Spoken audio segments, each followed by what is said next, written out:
Oh my god, it's Sushang. Oh my god, she's just standing there. Is she always there, or is this just like a thing where like she's actually gonna be part of the story? I was actually gonna, you know, I usually do like the idle animation at the start of like a Hoyo video, but like I was just like, I was getting ready to do it, and then I saw Sushang over there. That's probably a pretty good start to this, right, as well. Do you want to do idle animation anyway? We'll let you jiggly do it anyway. Let's pretend this is the start of the video. Let's go. You can do it. I believe. I believe in you. There we go. So cool. Hello, baby gangsters. This is Calvin, also known as Homer, and this is my first ever playthrough of Honkai Star Rail. And Sushang's over here. I wonder if she's just always here, and I just forgot. But it's still cool to see her. Hey! Oh my god! Back. Why didn't you say anything in the group chat? I think probably my favorite Xianxiu character is Sushang. I adore her so much. I'm on duty. Let's catch up later. For sure. That feels so good. That feels so good. You look so pretty when you're serious. Why are you standing guard here? Or I'll leave you to it. Pull a funny face at her? Okay, that's very Stell, but... Cut it out. I'm carrying out my sacred duty. She just said you're pretty. Like, I do think that, like, that's, like, so... What I love, again, like, about the writing sometimes of, like, Honkai Star Rail is that it's very natural. Like, if you ever, like, you know, gone back to a place or visited a place that you were before and, like, you know, you don't get to text everybody. It doesn't mean you don't want to, like, meet up with everyone. He still didn't text anyone. Still didn't text, like, you know, anyone else other than, like, you know, her crew before she came here.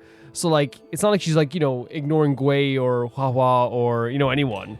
But it is that situation where, like, it happens in real life. It's like, oh, you didn't tell me you're back. Oh, my God, look, I'm working right now, but I'll talk to you later. It's so natural. It feels so fun. Stop hanging around here and find something better to do. Once I'm done in a few days, call up little Gui and Huaiyan. Oh, that'd be so and fun. let's grab a meal at Aurum Alley. It's been ages since we hung out. That'd be so fun. Goodbye. So, okay, thank you, Honkai Star Rail. That's such a natural interaction to start off this whole video. And, like, it honestly doesn't feel, it, like, feels very natural. I'm very happy with that. I'm extremely happy with that. That's so good. Is there any, we should be definitely looking out for anyone else who's hanging around here. I wonder if, like, oh, let's just check really quickly, actually, before we do anything else. Let's check if, like, Bailu then is at the, well, let's check if, like, Hua was at, like, the Fiction Troll Garden as well. But this place is very big, though, to actually check around. This is where the ghost hunting stuff is. I don't know if she'd be here, though. Maybe she's up at the main area. We're going to do a quick check to see if there's other characters around here as well. Just a quick check. Just have a little bit of a conversation. If that's the case, you never know. Do you see anyone over there? I don't see... but then I don't know if the draw distance would stop that from happening. Wait a second. Is that the... No, I thought that was the dude. A Wraith Warden falls for ghostly superstition. Yeah, maybe it's just like... Maybe... You know what I think is as well? Maybe they'll have them in like in a plain sight. You know what I mean? Maybe it's one of those situations where, like, you'll know before you see them. Maybe that's the case. Just in case to see if that actually is the case. Where is the... Here. Yeah, this is where Bailu would be hanging out if she was hanging out somewhere. This is where they would put her, right? Where there are people, there is noise. You tell him, Jingliu. You tell him. Yeah, I don't see her. I think maybe they might put them in plain sight on the main quest location, you know, on the journey on the main quest. Right? That makes sense. At least I can't see Bailu. Like, it's one of those situations where you guys might have spotted her already. Yeah, okay, that's fine. That's fine. To me, that says, like, okay, they're going to put some characters on the main path, and we have to just watch out maybe a little bit. That's totally fine. Elio, my dad. Let's go. That was a fun start. All these years, and the view of the Alchemy Commission hasn't changed a bit. Feels the same. The tides come and go, but the ancient sea remains the same. For us Vidyadhara, there's nothing more nostalgic. For us than our Vidyadhara. homeland. You're a Lofu native, Miss Lingsha? Wow. I wasn't expecting that either. I guess that makes sense with the kind of like the scales and stuff, right? Yes, I grew up here, listening to the sound of waves while researching prescriptions with my mentors and peers at the Alchemy Commission. Okay, that's very cool. I didn't know that. Well, like, of course we didn't know that, but like, yeah, very cool stuff. It's kind of sad, isn't it? Everything changes, but somehow remains familiar. Just like you, Don Hung, I traveled far from home, and now I've returned. Seeing the familiar scenery brings back a hint of nostalgia.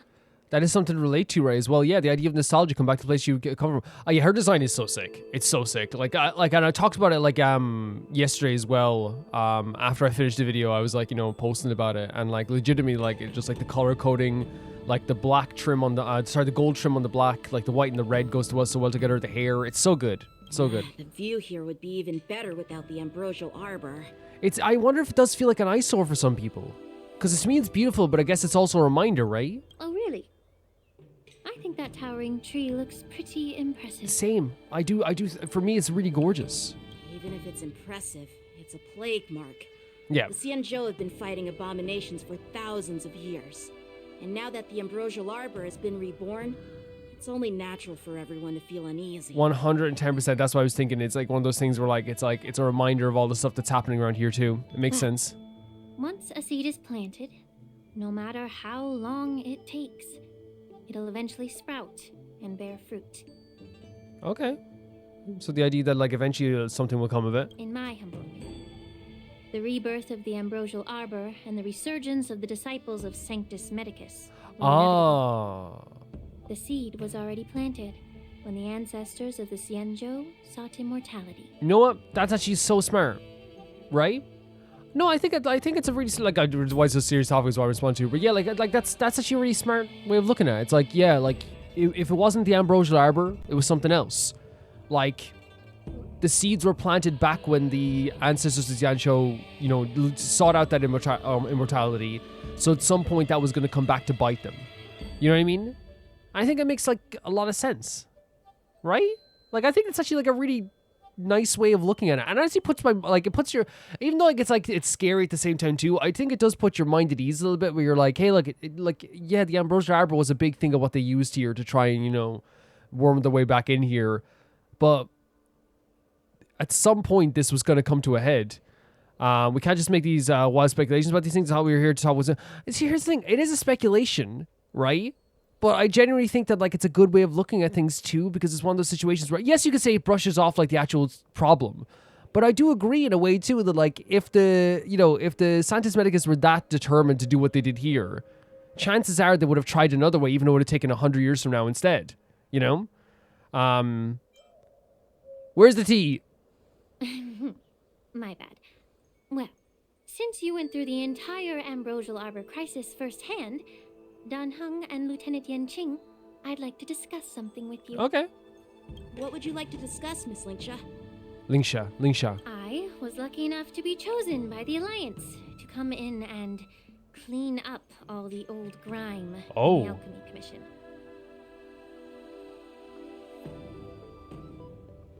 That's when someone says clean up, that can either be a really good thing, or it can be oh, what are they gonna do here?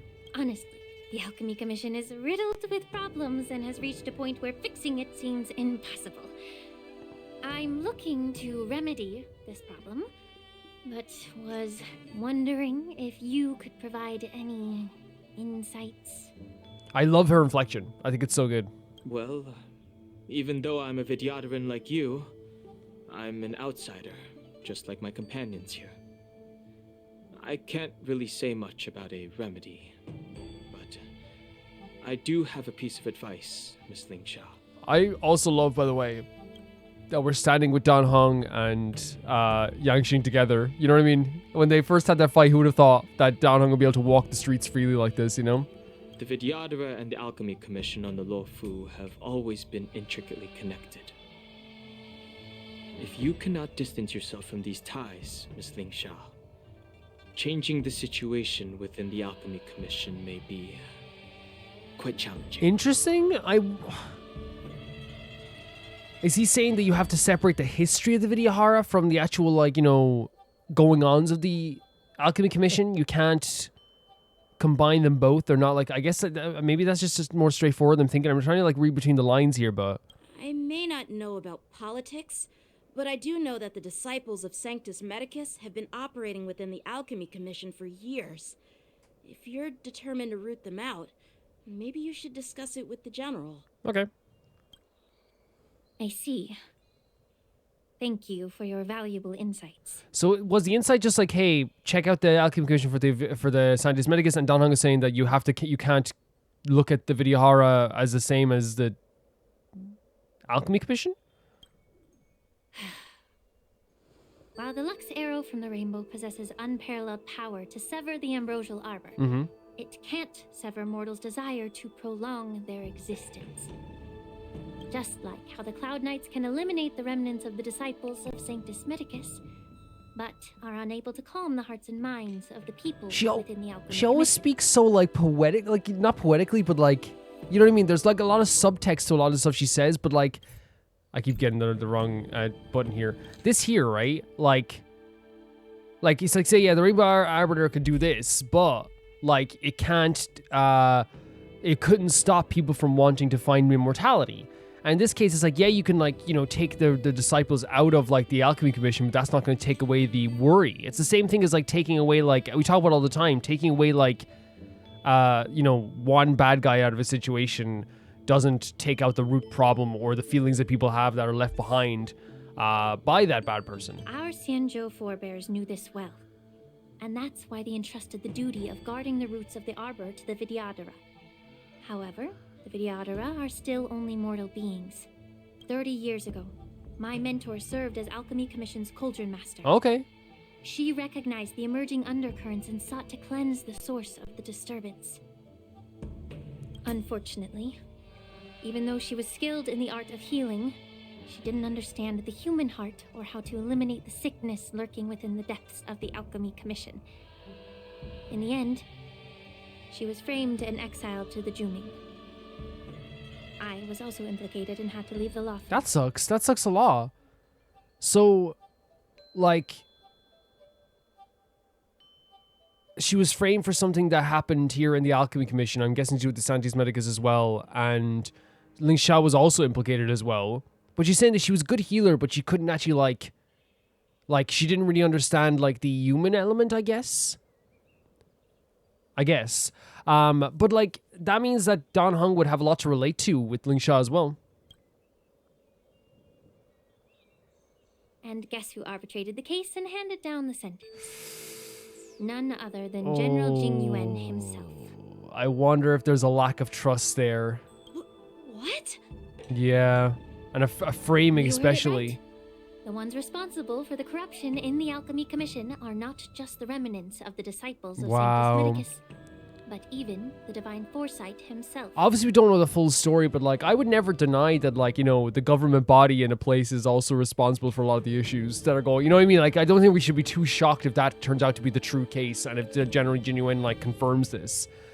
We know General Genuine is not perfect. We know we've criticized him in the past.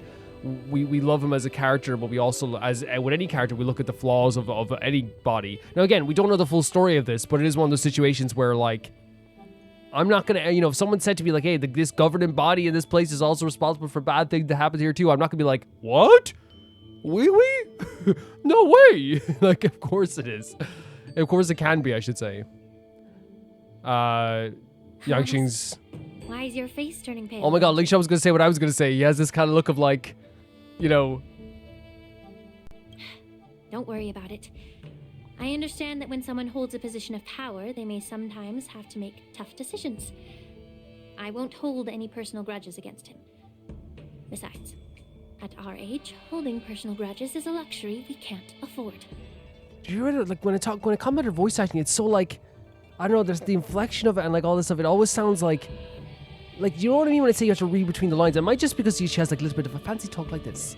But, like, it always sounds like, you know, like someone who's, like, tried to poke a little bit. But, like, I feel like she's actually being genuine as well, you know? And I think it's just how, like, some people talk sometimes.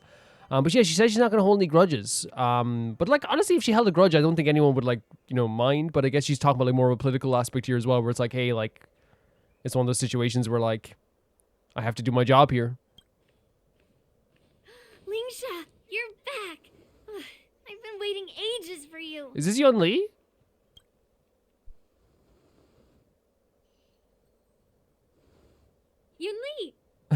you with your grandpa? What brings you to the Alchemy Commission? I love that like, we have like these connections between the new characters as well. Well, let me take this opportunity to introduce Oh, she you knows to Yanqing. She knows Yanqing. What a small world. Yep, honestly. You stole my sword. Give it back. There's that aggression as well. He's not in front of the general anymore. Give it back. I see. Let's skip the introduction part then. That was a great reading of I see. I see. I see. She's fantastic, the voice actor. Why do I keep bumping into you?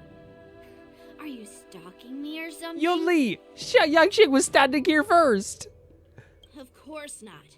Unlike you, Miss Yunli, I have important things to take care of. You, on the other hand, seem to have all the time in the world to wander around without returning my sword. I love like little snarky, like annoyed Yanqing. It's rare to see, you know.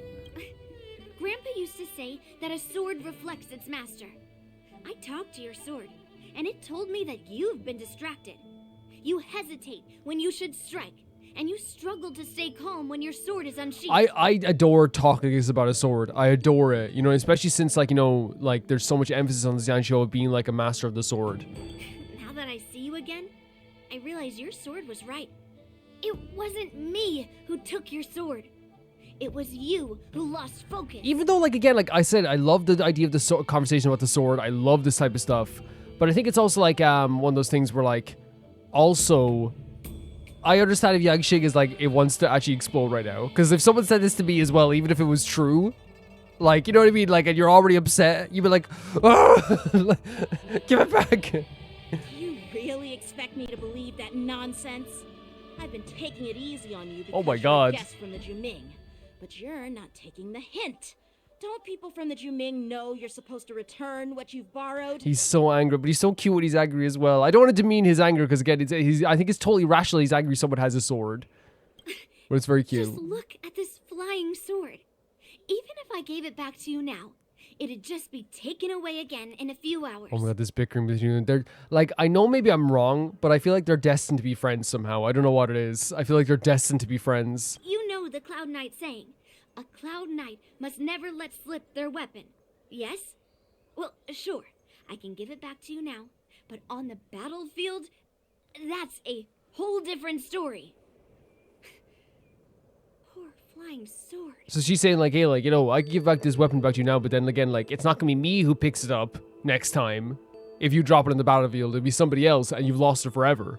Fine. You don't have to give it back because I'll take it back myself. Oh my god, maybe I should call the general Oh to be young and a women and at the Wimbledon Impulse. So this is the war dance? Is this the war dance? Between these two, who do you think is tougher, Don Hung? Don't get me wrong. I'm just curious. I think they're both talented, but I think that like what's shown here maybe from Yunli more than Yanqing here is like at least an emotional steadiness, and there's nothing wrong with being like, you know, a little bit again, like I said, he's valid in his anger, right? But I wonder who's gonna actually like Get ready to separate them. I love that like our character's like, this is the war dance, huh? And Mark's like, who's gonna win? And Don Hung's like, just please get ready. It is my first day at the Alchemy Commission. A brawl is definitely not how I imagined. Listen to Lingsha, you don't need to fight here. Well, since you don't approve, I won't draw my sword. That's a forfeit, give back the sword. I didn't mean it in that way. Since you've already drawn Oh, your man. swords, you'd be disappointed if you didn't get to test one another. Oh man. I've received reports that the delves near the Alchemy Commission are still infested with abominations. Seems like my predecessors left quite a mess. So, if you two want to determine who's better, why not focus on them instead of each other? Again, I love her voice actor so much. So matter of fact. Yeah, like I think it's not a bad idea. Clearing out some abominations? Sounds boring. It's the Cloud Knight's duty to eliminate those Oh, abominations. Yanqing. You don't have to ask me twice, Miss Lingsha. I'll help you get rid of them. Good boy. Oh, you think you're the only one who knows how to behave? Oh my god. Lingsha needs anything, I'll gladly draw my This sword is and help her out. perfect. I love that. Like, she's like, it's like, oh, you're gonna do it? Fine, I'm gonna do it then. You know, I love it. Their bickering is actually so funny. It's so funny. It's so heartwarming to see both of you being so sweet and caring. So then, shall we get going? Do you hear? Like, she's like, that's what I'm talking about. Like, her voice acting is so good. It's like she has sarcasm every single sentence sometimes. Let's go. I want to see this as well. Are we gonna have to do it? Ever since the disciples of Sanctus Medicus were eradicated, their experimental abominations have been festering here. Right. If you want a contest, I'll be the referee. The one who kills the most abominations within 15 minutes wins. Lingsha, as always, you're still an expert in making unpaid work sound so noble and grand. That's really fun, right? That's really, really fun. Like, of our funny, like, you know, getting this task done, cleaning out this place, making it a noble event. It's for your own good, little Yunli. While you desire to compete against each other, I don't want to see either of you getting hurt. That's fair. That's really thoughtful of you, Cauldron Master. Oh yeah, he's so like, he's so by the book. You know what I mean? He's so by the book. So, are you both ready? Not by the book. I think it's more. Oh, here we go. Okay, no problem whatsoever. Yanqing is joined temporarily. I love the artwork. Very cute. Watching Yanqing. Oh, we have to watch the duel. Can I say as well though, like he's not. It's not about being by the book. He is by the book in a way that he, like, you know, will follow the rules of the. We've seen it before. Like he will follow the rules intently. But I think as well, like, you know, look, he's so adorable. Like, I'm sorry. Okay, oh my god. Like, I think it's also not just like, oh, he follows the rules or whatever. I think it's also a situation of like that he's a character who like is searching to be better as a swordsman, and following the rules is part of that, and following like a code is part of that. But again, I think what like Yunli is showing here is that she doesn't always follow like a strict code. She follows kind of like more of a spiritual. She doesn't follow the laws as much as she follows like the idea of like a clan code or a spiritual code. Yeah, and I think that they could learn something from each other in a way. Like, you know, I think that, you know, like it's like one of those things where like they, you know, together they would make like a perfect swords person as well, or swordsman.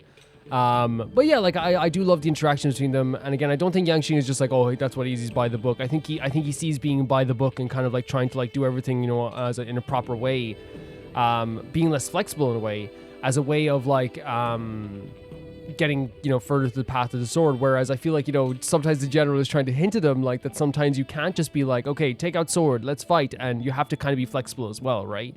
And we've seen that in, you know, now as well. Like he's learning to like, you know, do some like conversational stuff as well. But yeah, it's really, really cool seeing this interaction between the two of them. Ugh. Looks like my predecessors left quite a mess. Let me say it again. The one who kills the most abominations within 15 minutes wins. So we actually get to do this? Be careful when you draw your swords, and make sure you don't hurt each other. Can we start now, Lingsha? Wait, so it's actually gonna be, is there gonna be a timer? How many Oh can you my block? god, when Yunli takes action, she will use the attack to defeat the enemy first. The number of enemies defeated by Yanqing and Yunli is recorded here. That's so awesome! Oh my god, I picked a team that's like not my best team, but I still think that like we can like The sword do a is good like job water. here. You cannot Right. remain You'll pay for this. Lend me No your offense, strength. Yanqing. We're gonna get, this is your other teacher, okay? This is your other teacher. It's gonna work out. That's good. That's one enemy done. I didn't expect someone who can't even hold onto his sword to actually have some skill. Oh my god. To guard and defend. The bickering will never Crush end. them. Just getting started. Is there anyone good enough? She's gonna come in and do some damage here as well. So let's go after maybe like let's go after the little ones as much as possible. Cocky. This battle is unavoidable. Lend me your strength. Anyone else have ice power? Just you?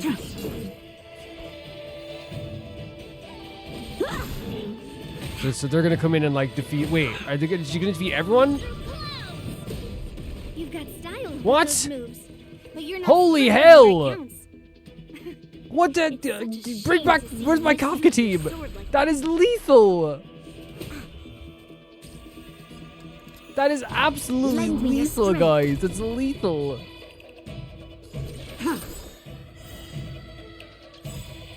blade of moonlight.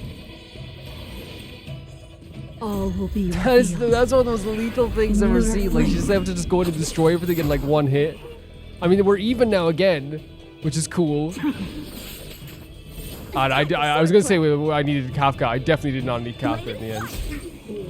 Because like like doubting the idea of like how good Jinliu is very silly. You know what I mean? Because she's still such a fantastic character. I think I'm just so used to Kafka now as well because we used her for so long. Where's the applause? Might as well just go in on this, right? See some sparks fly. Strike with heart. That's good. That's good. That's good. That's good. That's good. That's good. Trust. It's good. You'll pay for this. We've entered the storm. It's cool seeing Braun here too, right? Guard and defend. Crush them. We don't have enough for support, but get rid of this one as well. They're gonna come in now and do everything. Let's get rid of these guys too. All will be Hopefully. revealed. I'm so scared. Flame. Is it an actual 15-minute time limit? 'Cause she's gonna come in and get the 3 enemies again. Holy hell. Okay, but it's not totally just defeated us. It's not totally defeated us. Lend me your strength. Ready for death. Did we do it? Okay, we did it. Okay. I win, Miss Yunli. You got lucky. Can I say as well though, like how cute he is, Miss Yoon. Again, even in like his anger, he still like does the polite like Miss and all this like honorifics and stuff like this too. Like, I win, Miss Yunli. like his voice breaking as well. Like, he just breaks my heart. He really does. Why don't you just give me back my sword, sincerely apologize, and then go cry your eyes out to your This is what I told him. He has this like emotional side to him sometimes. He just pours out. Like, he's still doing like honorifics. Like, Miss Yunli, I win. And then he's like, why did you go cry to your grandpa? Consider yourself lucky that I'm not interested in your sword, as I don't have the nasty habit of snatching other people's weapons. Their bickering is so funny. All you did was chop down a few monsters. Don't get carried away with yourself. If you think you can just take this sword from my hand, go ahead and try. That's kind of not fair though, right? It's like, hey, like I won this whole competition, but you still have to like do this thing where you have to take back the sword from my hand. Oh my god, no! What? This is so great. Look at this. The animation of this too. Oh, Yanqing nearly slipped there as well, right into March's arms there. Look at the two, like this, they're freaking babies and they're doing this. How good are they gonna be in years? Oh my god. Oh my god, Yanqing! Did she just knock? Oh no, he has a sword, okay.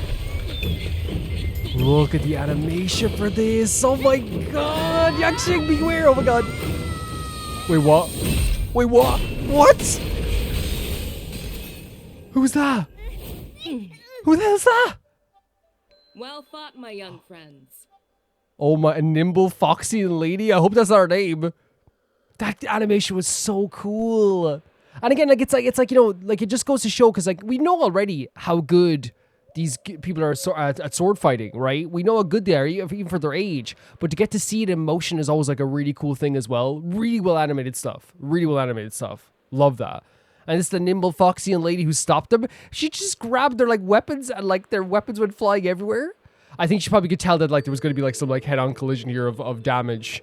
It's probably good that she stopped too, because I think that if Yanqing lost this battle, like even though it probably might be good for him, I think that like, you know, and Yunli as well, I think both of them, I think it would have been like a strike to the ego that would have made them just more frustrated. You know what I mean? And right now, like their emotions aren't really all in the right place. However, both of you have shortcomings. One of you focuses on dodging and weaving, while the other relies on brute strength, trying to take down targets with a single strike. Both of your tactics and techniques are lacking. Oh my god. First of all, amazing jacket. Such a cool jacket. But like, isn't that like so cool that we talk about the idea they could learn from each other emotionally? But like, imagine what they could learn from each other. Like if you combine these two things of the idea of like being more agile and also like having like some powerful attacks. But you saw that in the battle. Like, he was like doing a lot of like, I'll get out of here, and then you saw what happened when he did try to rely on that too much was the idea that he almost tripped. You know what I mean? Because it's one of those things where like, you're not always going to have like this great ground to like avoid these attacks. And in her case as well, I feel like she was getting so aggressive as well that like, to me, sometimes at least, like it's sometimes, I felt like she was too most, again, I'm me judging it from like my chair, you know what I mean? I think the sword fighting technique is, that was amazing. Like these characters are amazing. The animation was amazing. But I wonder if like that's what we were seeing there, like the tripping and also like the idea of like her being so aggressive was supposed to be something we were supposed to notice as well. Who are you? Oh, she doesn't even know who she is. Me? I'm just a patient seeking medicine from the Alchemy Commission. A passerby, if you will. Okay. The smile. I thought I'd see my fill of impressive fights during the war dance. Yet here I am, able to witness a remarkable fight at the Alchemy Commission, of all places. Well, the Lafu is never short. Look of at her boots. surprises. That's very cool. She's very cool boots. However, I have a small suggestion for you. Why don't you settle this dispute fair and square in the war dances ring? That way, you can resolve your differences with a proper duel and put your Oh. grudges behind you. What'd you think? Grudges? No, not at all. Yunli and we were just sparring. I wonder though, like, is that a problem too? Like, again, from this Foxian lady's like perspective as well, where it's like admit that it's a grudge. You know, admit that you have frustrations with each other. Admit that you two boil each other's blood. You know what I mean? Try to pretend that this was just a friendly duel, I think is like a bit silly when you know that it came from a place of like, grrr, you know, with this anger. Sparring? You summoned Yeah. your flying swords, and she swung her sword with full strength. No grudges between you. I don't believe I agree. I agree. It's one of those situations where like it's okay. Admit that you guys like are super frustrated with each other. 100%. Aha! What brings you here, Lady Feixiao? Oh, Have you finished your health consultation with the dragon lady? Merlin's claw. Feixiao? Grandpa always talks Oh about my you. god. Could it be that you are... They did have a presence about them. Like, I mean, like stopping that battle mid-fight as well. You know what I mean? The very calm demeanor about them. The freaking sick jacket. The Merlin's Claw of the Sanjiao Yeah, Yanqing? that's so cool. What an introduction. That's so awesome. Looks like I'm quite famous on the Sanjiao Lafu, too. She has it. She does have a presence about her. Like, stop it. When she stopped that fight, when she had this conversation with the characters, when she kind of like, you know, gave them instant pointers. Imagine that. Like, you just saw a fight from the distance and you're able to like critique their fighting skills already. Like, she does have like, what a great introduction to a character. Honestly, so. Everyone has heard of the vanquishing general, known to all and unbeknown to none. Vanquishing General? Isn't that title a bit too narcissistic? I don't like it. You know, like, okay, she's like, I don't need these titles. You know, I don't need these titles whatsoever. But I do like, think, yeah, like I said, like, already she has like this kind of like very like, even though she doesn't want it, she has the idea that, you know, this title is, you know, it seems very fitting for her. Ooh, I heard there's a dozing general on the Lafu, so I came up with a humble nickname for myself. The Lacking General. Oh? Lacking in worries, regrets, and rivals. Oh, the wink. Oh my god. Honestly, I love that. I love that. That's such a great nickname. Sounds much better, right? I love that. She's sick. What a great, like, we've introduced so many characters. They're all so great. Yeah, that's a befitting title that sounds both humble and impressive. Yeah, honestly. Now that the sparring session is over, Yanqing and Yunli, shouldn't you politely thank General Feixiao for her guidance and bury the hatchet? Honestly, like, you're in the presence of someone you could learn from as well, you know? Here's your sword. Oh, wow. Keep it safe. Or it might get taken away again. By the way, we haven't settled the score yet. That's fine. I'll defeat you fair and square next time we fight. I have faith that you guys will be best friends after a while. I have faith. And if it doesn't happen, I'll cry. I have such faith. This is how she apologizes? Oh, Yanqing. Now that I finally got my sword back, I should report to the seat of divine foresight.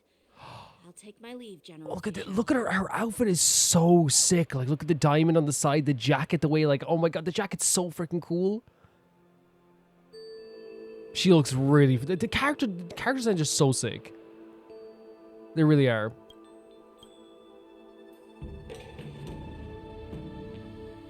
Oh my god, look at her boots! By the way, Miss Lingsha, if you've got some free time, I'd like to invite you to the Seat of Divine Foresight for a chat with General Jingyuan. I think there's more to those personal grudges you mentioned earlier. I think it's very wise of Yanqing to be like, hey, we should still talk about what you said earlier. Oh, she's wearing shorts as well! This character design is so sick. I thought it was like a kind of like a dress, but like a skirt, but I couldn't see it from that side. But like, that's really cool. Also, before we go any further, like this reading of like that's how she apologizes is so funny to me because again, he's trying to like hide his like frustration still. This is how she apologizes? I love the voice acting in this game is so good. Very mature idea here from Yanqing. Thanks for stepping in, General Feixiao. Otherwise, I'd have had to knock them out with my incense. Not at all. Just doing what you asked. How about we call it even as payment for the healer lady's consultation? Oh yeah? So she asked her to do this. Sorry, but even a general needs to pay their bills. We don't do credit here. And let's not forget, you'd have been waiting decades for a chance to see the Dragon Lady if it weren't for me. Well, you can always send the bill to the Seat of Divine Foresight and say it's for mentoring those kids. After all, it was quite the effort splitting them up. I nearly had to get tough. Are you serious? Now, if you'll excuse me, I need to find a spot and get some fresh I legitimately saw you jump in between a gigantic, like, great sword and a like flying dagger with ease. Effort, she says. Effort. A moment later, Feixiao leisurely walk it. Seaside shore. I mean, yeah, take a break. Oh, here's the other characters too. Back already? You've met with Jingyuan and wandered around for a few hours. So, what do you think? See what I mean? All the introduction of the characters are so good. Like I love like seeing new designs. I'm always like so mesmerized by like color coding. Like it's so fun. It really is. It appears that the Divine Foresight is using this war dance as a show of strength to convince everyone that the Luofu is prospering after the ambrosial arbor crisis. Right. That's accurate. But I know you're going to say but, right? But the influx of people attending the war dance is like a breeding ground for disorder and rumors. One wrong move, and the Luofu could be in a world of chaos. So it kind of is like not similar to penacony, but it's kind of like, because I don't think penacony, like it was like, it's like a bunch of different people coming here at once. It's not all different factions, but it's like a bunch of different like people coming here at once that it could end up in like a more dangerous situation. The Cloud Knights on the streets remain vigilant, so at the very least, General Jingyuan is aware of this. As for other matters, I'm unable to say. Mose has such a different like dark vibe to him, right? Look at the way his like pecs like peek out over his shirt, by the way. He made sure that happened. You know what I mean? He can't hide it. I'd prefer to be excused from future meetings with generals. I'm just a military healer. And now all of a sudden I'm thrust onto the center stage having cordial chats with two generals. Okay, so he's just a healer. Like, he doesn't usually do this. My work doesn't lend itself to being in the limelight. And he doesn't do this either usually. So this was like a big favor, I guess.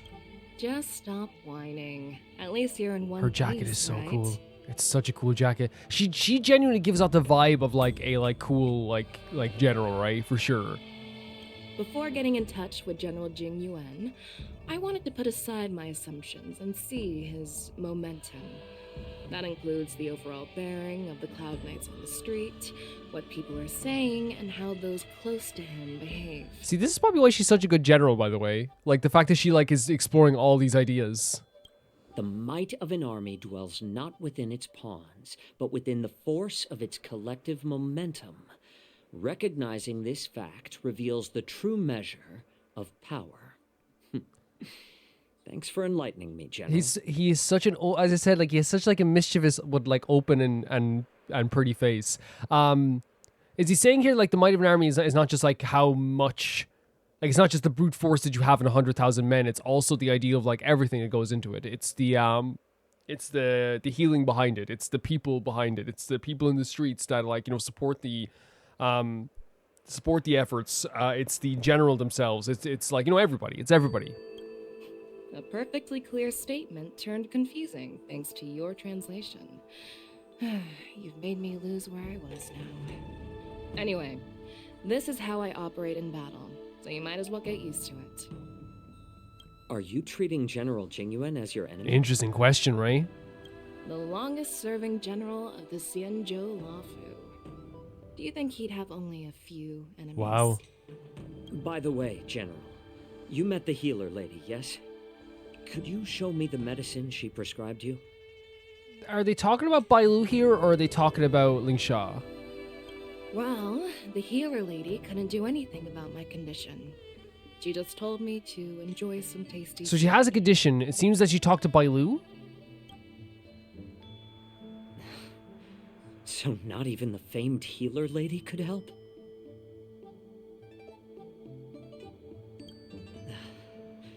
Don't worry. I'll fulfill my promise and find a way to cure you. Actually, I've found some leads. This shows a passion for her, a care for her, not just like that they're following her as like as their general, because like they even agreed to do stuff that they wouldn't usually do.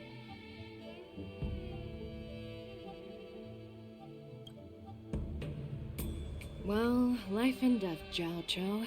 It's all predetermined. So she's saying she believes in destiny then. Upon starting my military career, I made a pledge that the rest of my life would be dedicated to being the Xianzhou spearhead, hunting down the abominations of abundance till the end. This is such a cool image, isn't it? Yeah, so she pledged her life to this. As long as I can fulfill that deep-seated desire, I don't care how long. Oh, she's like, I don't mind dying as long as I got to do what I wanted to do. You asked if I view General Jingyuan as my enemy. No. My real enemy has always been myself. Wow. Is it like, I guess like fighting against like her mortality maybe? We'll see anyway. We'll see how it goes. It's a very interesting character so far. Love the jacket. Enjoy some tasty food. So, what's for dinner Oh my god, Mose. Actually, this is a very cute angle as well for Mose. Mose, a man after my own heart. Jeez. You really know how to read the room, don't you? No, I love a character that doesn't know how to read the room. I do. I genuinely do. You guys figure it out for yourselves. I'm due to catch up with an old war friend I've not seen for quite a long time. Oh, yeah? Meanwhile, Yanqing and Stella return to the exalting sanctum. Great scene, by the way. So she has a condition that's something wrong with her, but she doesn't mind dying as long as she got to do what she wants to do with her life. General who just dropped in out of nowhere? Oh, she's so She gives off a really cool vibe. Yes, that's what I'm getting from that. She has a condition. She went to find Bailu to try to heal it. Bailu kind of said, like, you know, just eat tasty food. She doesn't really know how to feel it, how to cure it. And she's saying that she would like to be cured, but like she knows that death is inevitable. As long as she got to be that spearhead who hunted down the abominations, then she feels okay with their life in that sense too. In death is inevitable is the way they kind of said it here too. But you had like as a Jiaoqiu, kind of being like, you know, like so determined to be like so like emotional about the idea of curing her. But I really feel like Mo's there and him like really have like a dedication to the general, which showcases like her strength too. She also said she was like reason she sent those guys to the generals because she didn't want to see the general himself at the moment. She wanted to go around checking like how the streets were, how the people were, because that gives a measure of how well the general is doing. I actually think that's a really cool idea, honestly. I mean, when Yunli swung that massive sword, she just casually blocked her attack with That's ease. the thing. Yeah, blocking a great sword is like fool's errand. Mine too. Yeah, that's gonna be frustrating, isn't it? Yeah. But to go up against Yunli is quite impressive, you know? That aura of heroism and grace. It almost makes me want to learn Xianzhou swordplay. Yeah. I think it is like a like that whole scene was really awesome. I think it's just really interesting from our perspective. Like we watched it as a really cool fight scene.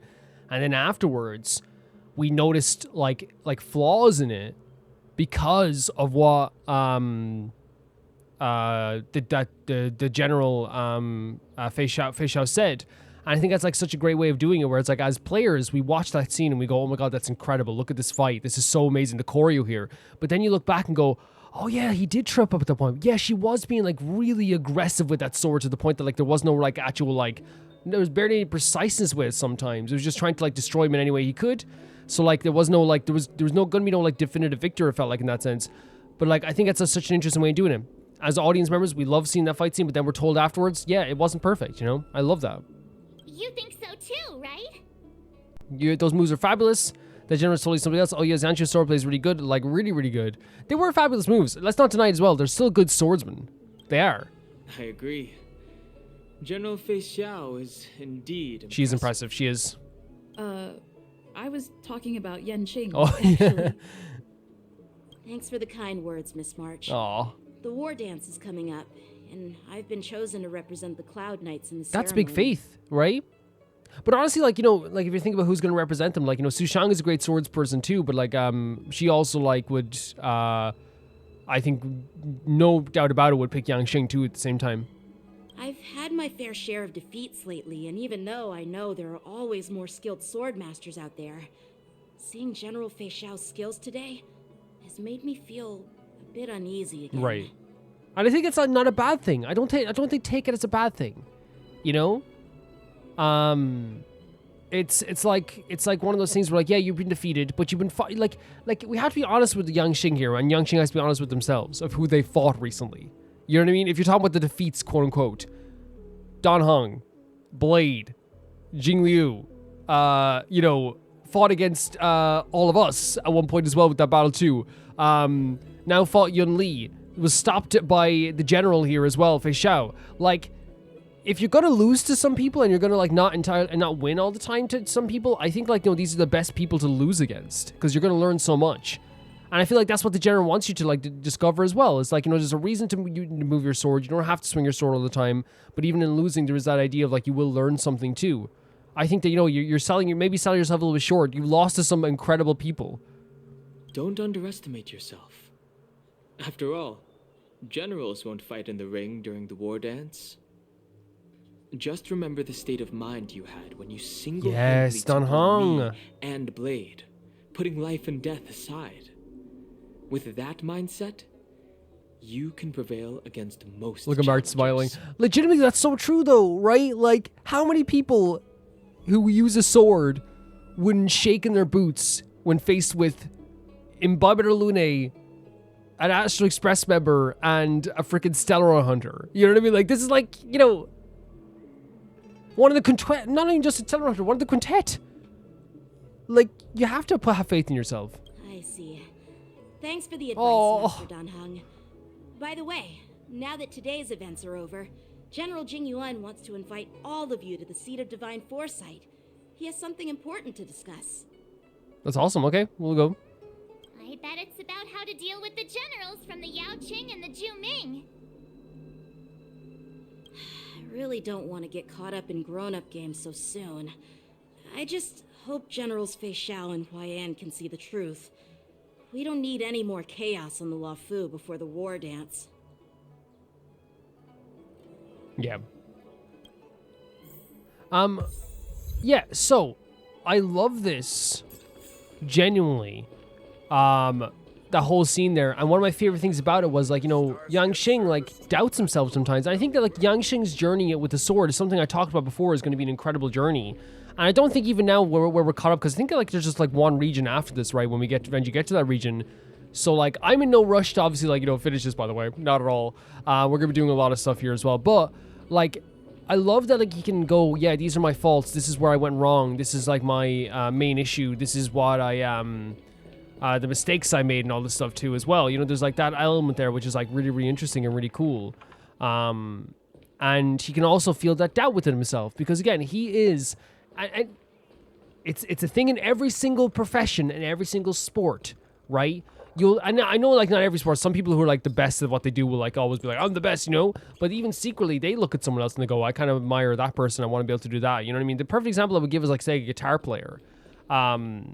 Yes, like, you know, every single guitar player in, you know, in America you know, looked at like a guitar player, not just the worldwide, like, if I'm trying to use like maybe specific guitar players, but I don't know what's the best example you could use here.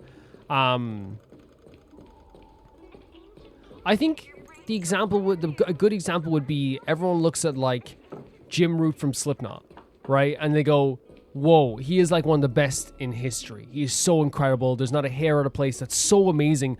What he's able to do is so fantastic. But then like Jim Root would say, man, I wish I was as good as this guy. I wish I was as good as this guitar player. Oh man, I have so many flaws. I wish I could do this. You know? It's like, I wish that I could like, you know, oh, that's so cool what that guy did. I wish I came up with that, you know? And the reason I'm bringing that up is because in this situation, Yanqing is like, you know, in a way, I know like Jim Root is like, you know, one of the most accomplished people in the world. So obviously like he doesn't even have a journey to go on, but like, I would say that like Yanqing is like a young Jim Root, right? Like in terms of guitar players. And I think that it's one of those situations where Yanqing is a fantastic swordsman, and everyone on this region, in this planet, you know, Sushang is a perfect example, looks at Yanqing and goes, he is one of the most incredible swordsmen who ever lived. He's so incredible what he does. It's so, and just to watch him is a privilege. But to him, he's like, man, I have a lot to learn, and that's a good thing. That's such a good thing. I think it's so like it's such an honest portrayal of a character who is really talented, but looks at other people and goes, I want to be a bit better. I want to be better. And if you don't have that in any type of thing you have, I feel like that's when you get complacent as well, where it's like one of those things. I think that, you know, Yanqing's stories, part of that was him, like, you know, when he tried to get that power and during that event and stuff like that as well. I think that part of that was like, was it an event? Or was it a story quest? I forget the exact. Oh no, it might have been an event. Was it? I can't remember exactly what it was. But I remember like him trying to get that power, and part of that was literally like him be. Oh my God, there's characters here. Okay, and there was like one of those things where it really feels like he how do I say it? Like he was trying to shortcut it at one point, but he was like kind of stopped in his tracks. Because again, there is that like ambition. There's a lot of ambition. Yeah, I think she's always here. I think Xing Shui is always here, though, right? I think she's always here. Okay, so I think that conversation with her, like, is not a new conversation. It's one of those things you can just have with Xing Shui, which is really cool. I think it's what's really cool about this game. They sometimes will just have characters hanging around here. That's really awesome as well. I don't know if it's a thing where, like, maybe, like, if that happens on other maps, because I wouldn't mind doing, like, a short video at some point in the downtime or something where I go around talking to all those characters, because it might be really fun as well. We're heading over here to the... Can we not just go directly there? We can. Okay, but you can travel there like as in very meticulously if you want to too. Man, this place brings back memories too. I rarely ever look up. Look at that. I don't think I've ever like looked up that often here. Like, look how cool it looks. That's so cool. So cool. Yunli is over there as well. That's usually, it's so interesting that Yunli is in the, like the place that, like, you know, in at least in the angle that like Yanqing usually is, you know what I mean? Very, very cool stuff. I'm loving this a lot. Earlier at the Palace of Astral, I introduced these guests from the Astral Express to you, Elder Huaiyan. But with all the people around, we only exchanged pleasantries. Now, I'd like to officially introduce them to you. Look at this. This is the trio. The most gorgeous man who ever lived, Don Hong. The most radiant and angelic woman who ever lived, March 7th. And this is also our beautiful gremlin who has amazing style, amazing hair, amazing face. This is the Amazing Face crew. Bow. These three braved great dangers, accompanying me to perilous places, defeating the chief culprit Vantilia. True. And uncovering the conspiracies of the disciples of Sanctus Medicus. If you wish to know more, please, feel free to ask us. Well, I skimmed through the reports about the Arbor's rebirth from the Master Diviner Huaiyan. She's been summoned to the Yuchui for questioning. There are a lot of doubts within the Alliance about this whole situation. Doubts, schmouts. Let them have doubts. I love the beauty mark on his face. So Feixiao's been asked to come in for question. That's worrying, right? But despite all that, I believe in you. Good. That's so awesome. Because I believe in Jinyuan as well. I don't think Jinyuan's perfect. I don't think he's ever portrayed as perfect. But I do think that he's probably the best person for the job right now, and Fu Shen's going to be the best person in a while too. Since you joined the ranks, you have repeatedly achieved remarkable feats. After the High Cloud Quintet each went their separate ways, despite the many criticisms within the Alliance, the Marshal still stood firm against the dissenting voices and entrusted the Lawfu to you. I think that's like something that I never really talked about a lot of, like, is the actual political aspect of the quintet, which is like the quintet, like, you know, had some people who went against the laws of the world in there, and now they are in like, they're like, let's just be honest here, like, you know, the quintet ended up being like, one died, you know, two committed like an atrocity that like no one in the Xianqiu would agree with, right? And then, you know, one of them became, that one of those people who did commit that thing became a stellar hunter. You know what I mean? It's and then like you had Dan Heng, who like, he was technically, you know, the descendant in a way. I know people don't like it saying it like that, but like of the other person, you know, of Dan Fang, who also like committed an atrocity as well. And then Jing Liu is also like seen as someone like of a, not like an enemy of the Xianqiu, but like she's definitely not like, you know, as welcome. Yeah, so like to make the general like Jin Yuan like the general, it's a big deal. It's a really big deal to like overcome that. And like you know, in any, like in modern times, if you as a political person, if you overcome like well, actually I don't think it's as common anymore, because we have a lot of political leaders now in the world who just like legitimately just have like some of the most awful people supporting them. And yeah, so maybe nowadays it's not different, but like when they were writing this, probably felt a bit different. Maybe I don't know.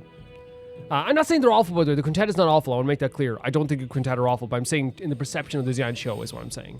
Over the years, you've served the Alliance with loyalty and wisdom.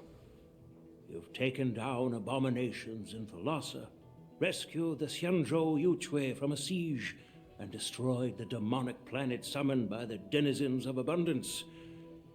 I still remember those battles vividly. So he's saying all the like crazy, because we do know he has done a lot. Again, not everything you agree with, you know, but there are fools who doubt your loyalty. They're happy to see the divine foresight fail because it gives them some kind of sick satisfaction. They haven't achieved anything of their own. So they feed off the failures of others. Right? It's like they, like, since they haven't done anything of worth, when someone else fails, it's like, oh my god, rubbing their hands together. You know what I mean? It's like, oh my god, you know, it makes them probably feel better as well. The thing is about, like, can I talk about, like, you know, this thing here? This is true. Like, all the stuff he's done here is absolutely true. But on the ground floor, I just want to make it clear, if you ask the general to come help somebody, he will. And because again, whilst, like, again, as I'm saying, he's not a perfect person, right? He's made mistakes. We don't always agree with the Xianqiu's methods, the Hunt's methods at all. But I think what's so important about this dimension is that, like, if Gui was like in trouble, and someone went to general and was like, hey, Gui is in trouble. She, you know, is about to be attacked by like a ghost or whatever, and like, we need your help. He would like clear his schedule to help her. He would. He is like that. He has constantly just been like that, where he's like, okay, I guess I'll head down here. Especially during the fix control guard and stuff, where he was like, okay, I guess I better go help out these people like 10 times over. Because again, he is like that. He genuinely does care about the people of the Xianqiu. He does. And I can see that. But I've seen enough failures in my time. And I want to believe that your loyalty has never wavered. Yep. And his loyalty is to the people of Xianqiu than it is more than, I think, like, the other members of the, you know, the factions and stuff like that, too. Which to me is more important. So, General Feixiao of the Yaoqing is the only one investigating the ambrosial arbor crisis on behalf of the Alliance? There we go. No. I am too. But he just doesn't believe it. He doesn't believe there's any credence to this. This old man's words always catch me off guard. Let's get him, March. Let's get him. You catch him, March, off guard? The Marshal ordered me to come to the Xianzhou Lawfu, but the document only says, attend the war dance and listen to Feixiao's questioning. What does that mean? Since it's the Marshal's orders, do we need to step aside? So it's to be like a witness, maybe, to what's happening? A second perspective? The Marshal is well aware of Jing Yuan's purpose in holding the ceremony, right, and understands the situation he is facing. She mentioned it because she believes both issues are important.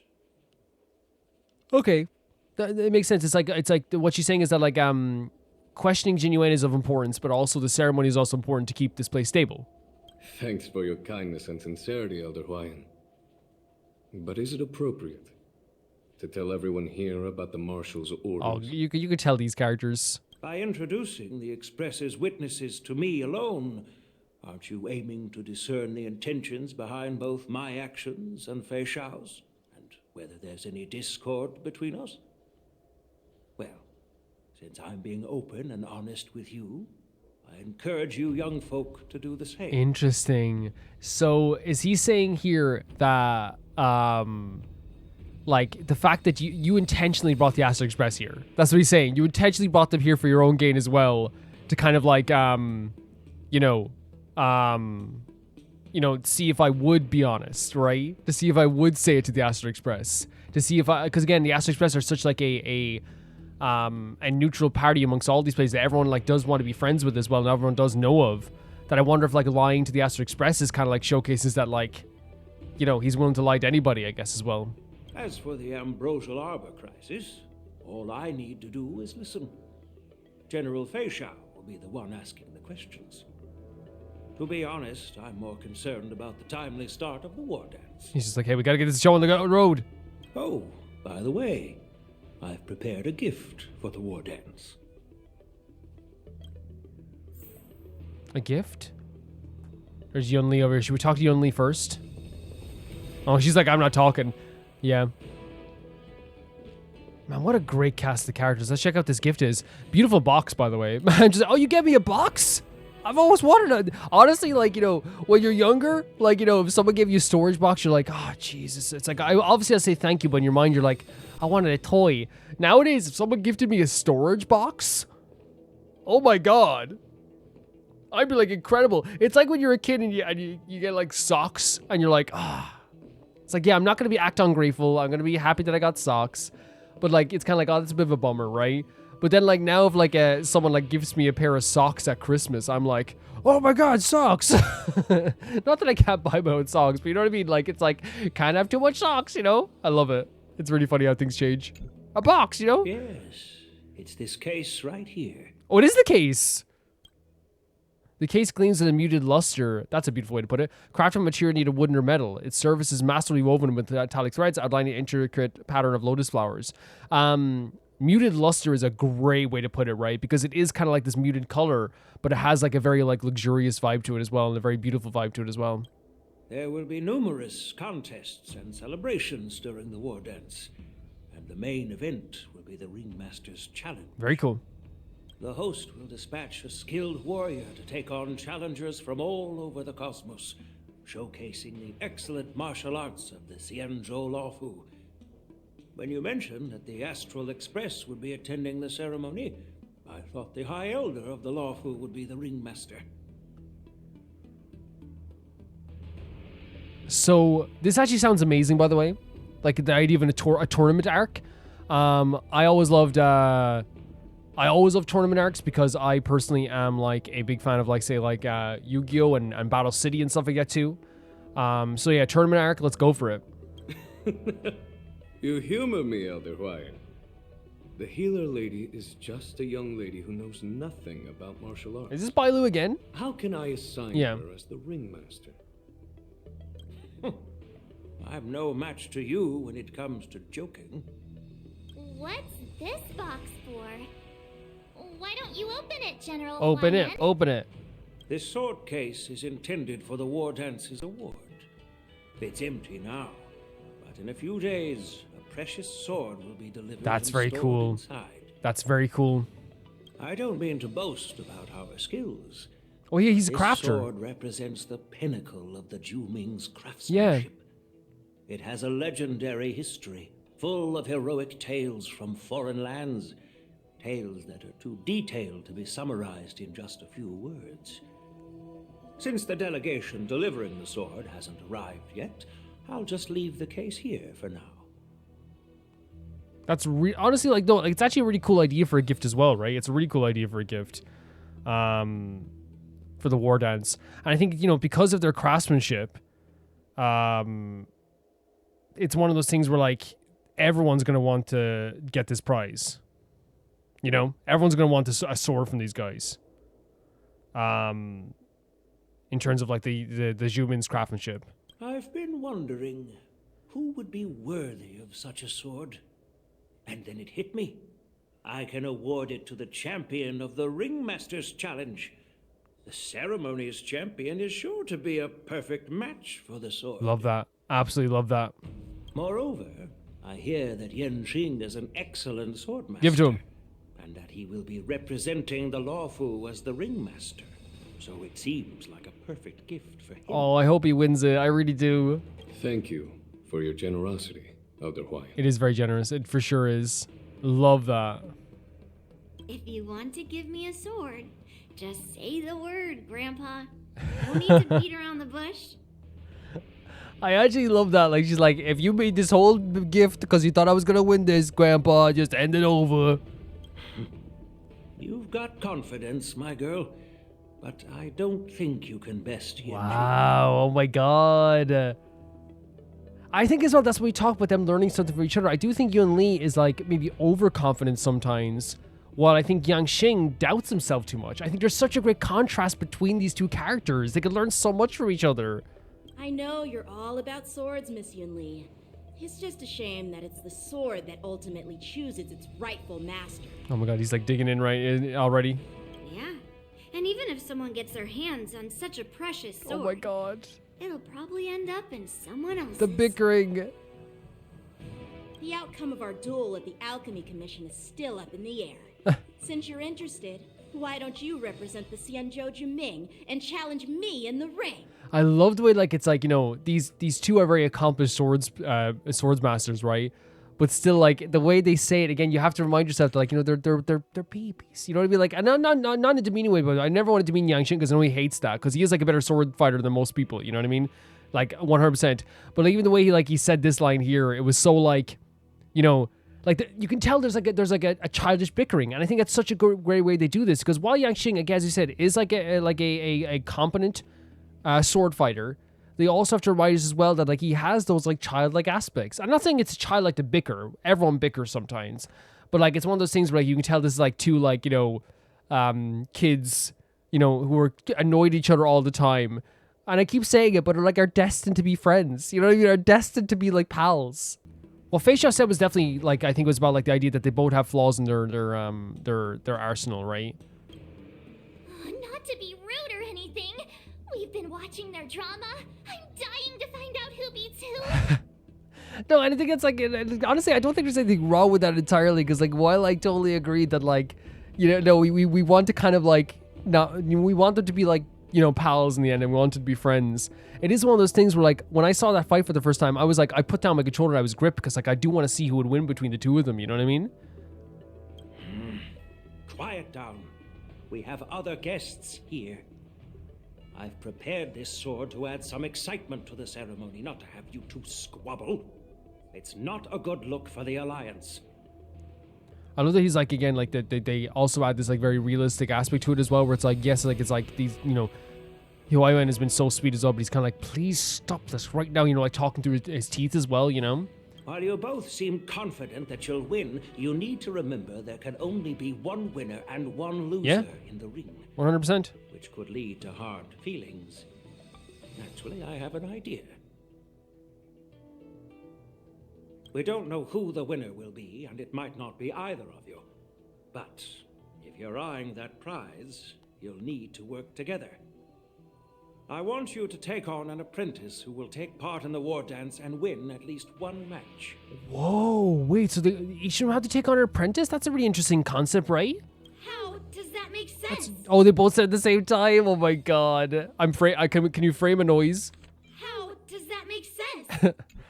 In my humble opinion, while a Cloud Knight is commendable by securing victories, it's even more so to pass on your skills and spread the way of swordplay. Actually, very okay with this.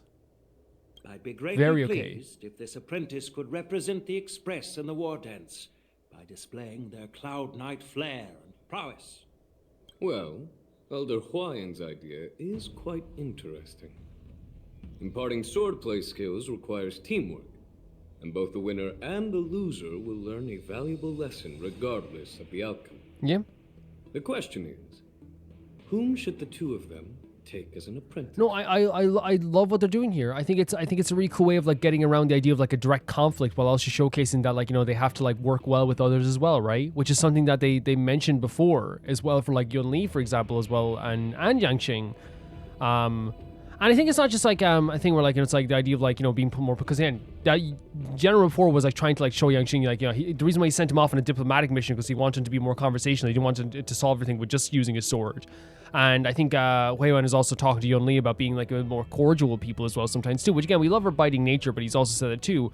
I think in this situation, it's one of those things where like they won't be using their sword directly, but they will have to work with somebody to like impart their knowledge and communicate with them and all this stuff too. Like I think it's actually like a really cute and smart way of doing this.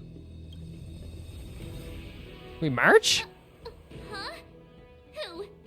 Wait, me? Awesome. I noticed just now that Miss March seemed quite interested in the outcome Oh my of God. your sword fight. So I thought, why not teach her the art of sword? Sorry, that's awesome, by the way. Just a joke that they had through the whole mission becomes an actual thing. That's such good writing. Through the whole mission, they had March being like, who's gonna win, you know? Wait, are you serious? Oh, poor March. But you don't have to do it if you don't want to. Why am I being dragged into this all of a sudden? I've never practiced swordplay before. I'm a total newbie. You really think I can learn it? Well, you'll probably realize I have no hope and give up on me. And that'd be so embarrassing. Oh, no. Like, you know, if you don't want to do it, you don't have to do it.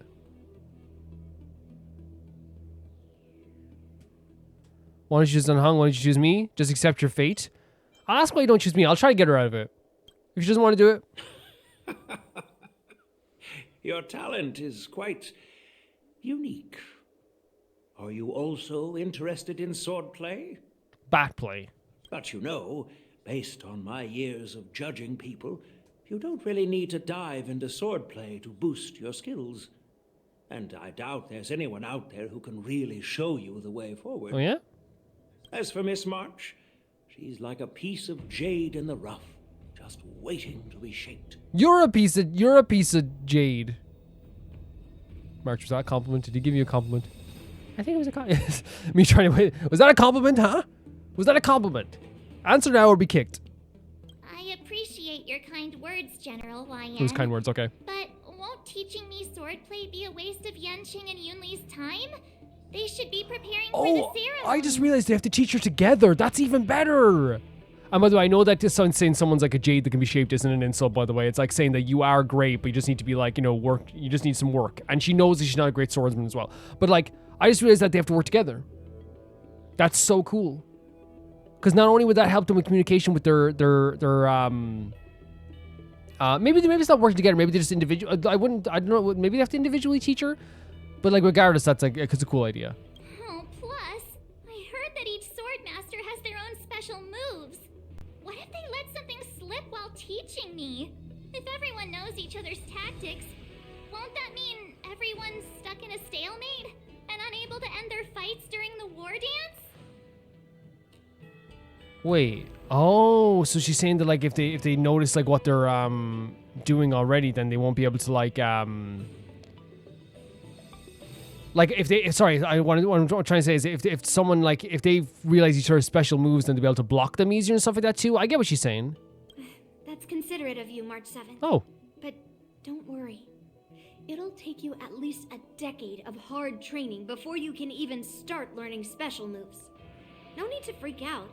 A few Juming swordplay tricks will mean you'll be more than equipped. That's cool. Okay, she's like smiling about it, you know. That's cool. Really? Oh, March.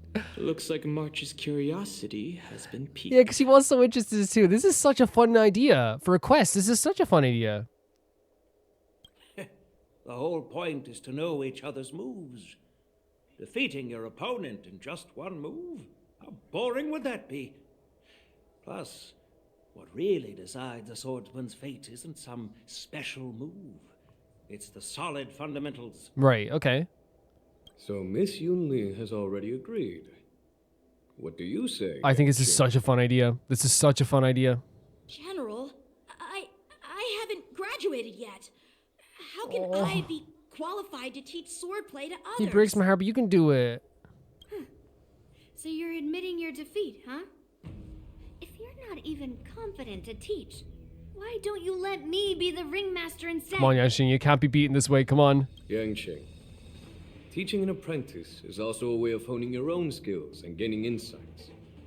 You've been an apprentice for years. It's about time you looked at swordplay from another perspective. I think it's a good idea. I think it's such a fun idea. I think it's going to teach them so much. I see, General. Oh. Then count me in. He's just like, as soon as the general gives him a bit of advice, he's like, yes, of course, because he trusts him so much. Now that Love Yanqing has agreed too, it all comes down to Miss March giving... March, I genuinely believe in you. It's up to you to make the final decision, March. This is, okay, can I say as well, they should have asked her first, right? Because now there's a pressure on her, right? For sure. Time for you to become the best swordmaster of the Express.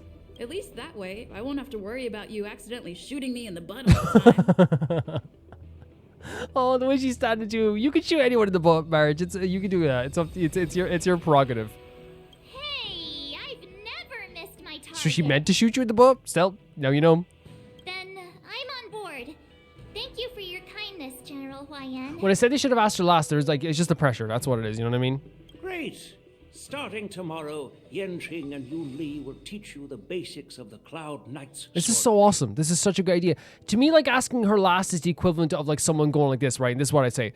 If I turn to my friend and go, do you want to go to Alex's house? And Alex is in the corner. I'm like, do you want to go to Alex's house? And the other friend goes, I'd love to go to Alex's house today. Alex, can we go to your house? There's a pressure then on Alex to accept. You know, it's like, yeah, sure, let's go to my house. You know what I mean? Instead, it should be, Alex, would you be up for us going to your house?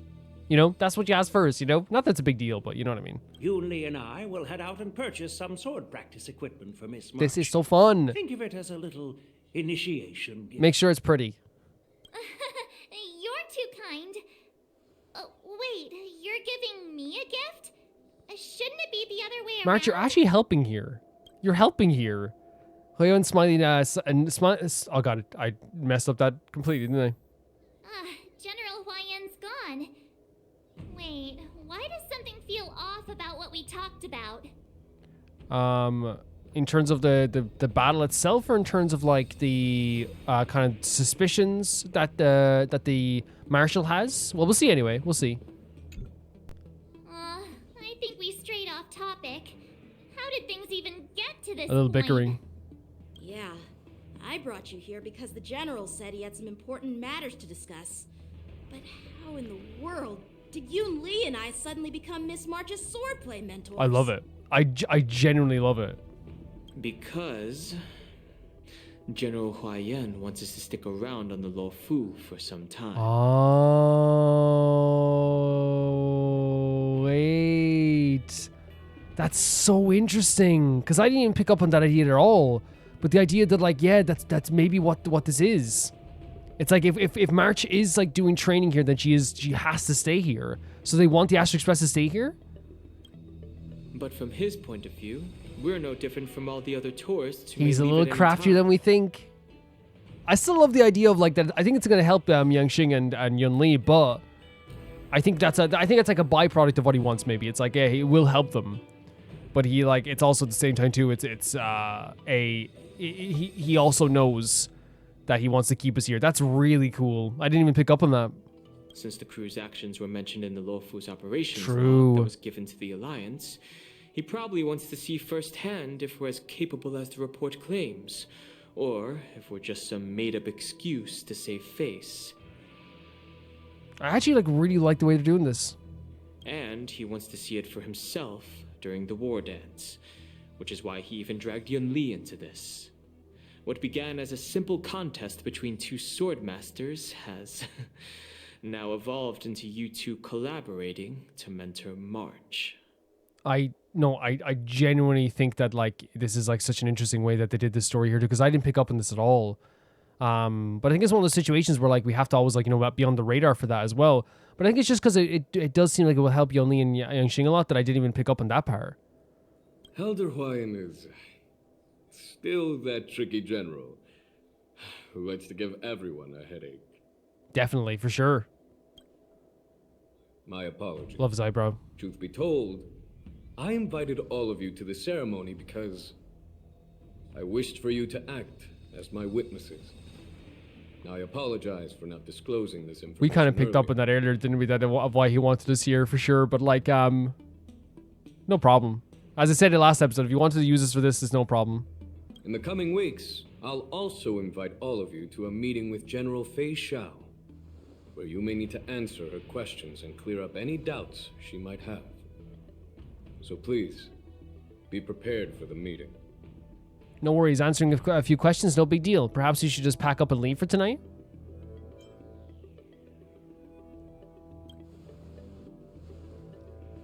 Don't worry, General. No matter what happens, I'm prepared to stay here as the Express's witness and answer any questions. Thank you, everyone. Don Hong's so like, you know, has such, it feels like so dutiful here. General, I know there isn't much I can do to share your burden, but... Sweetheart. Absolute sweetheart. Let's go.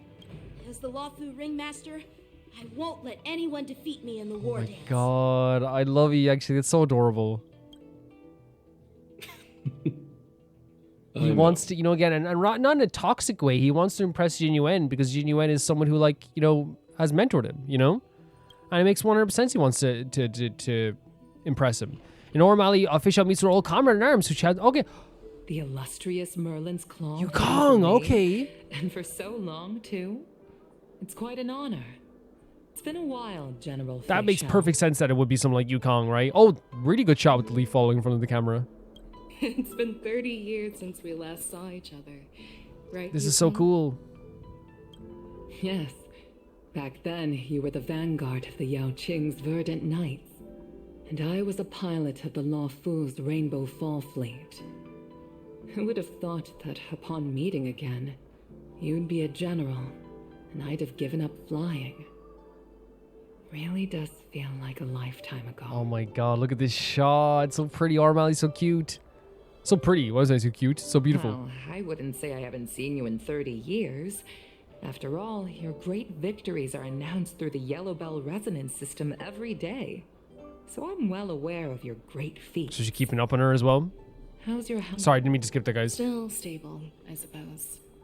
Do you still remember the medic who saved me in battle?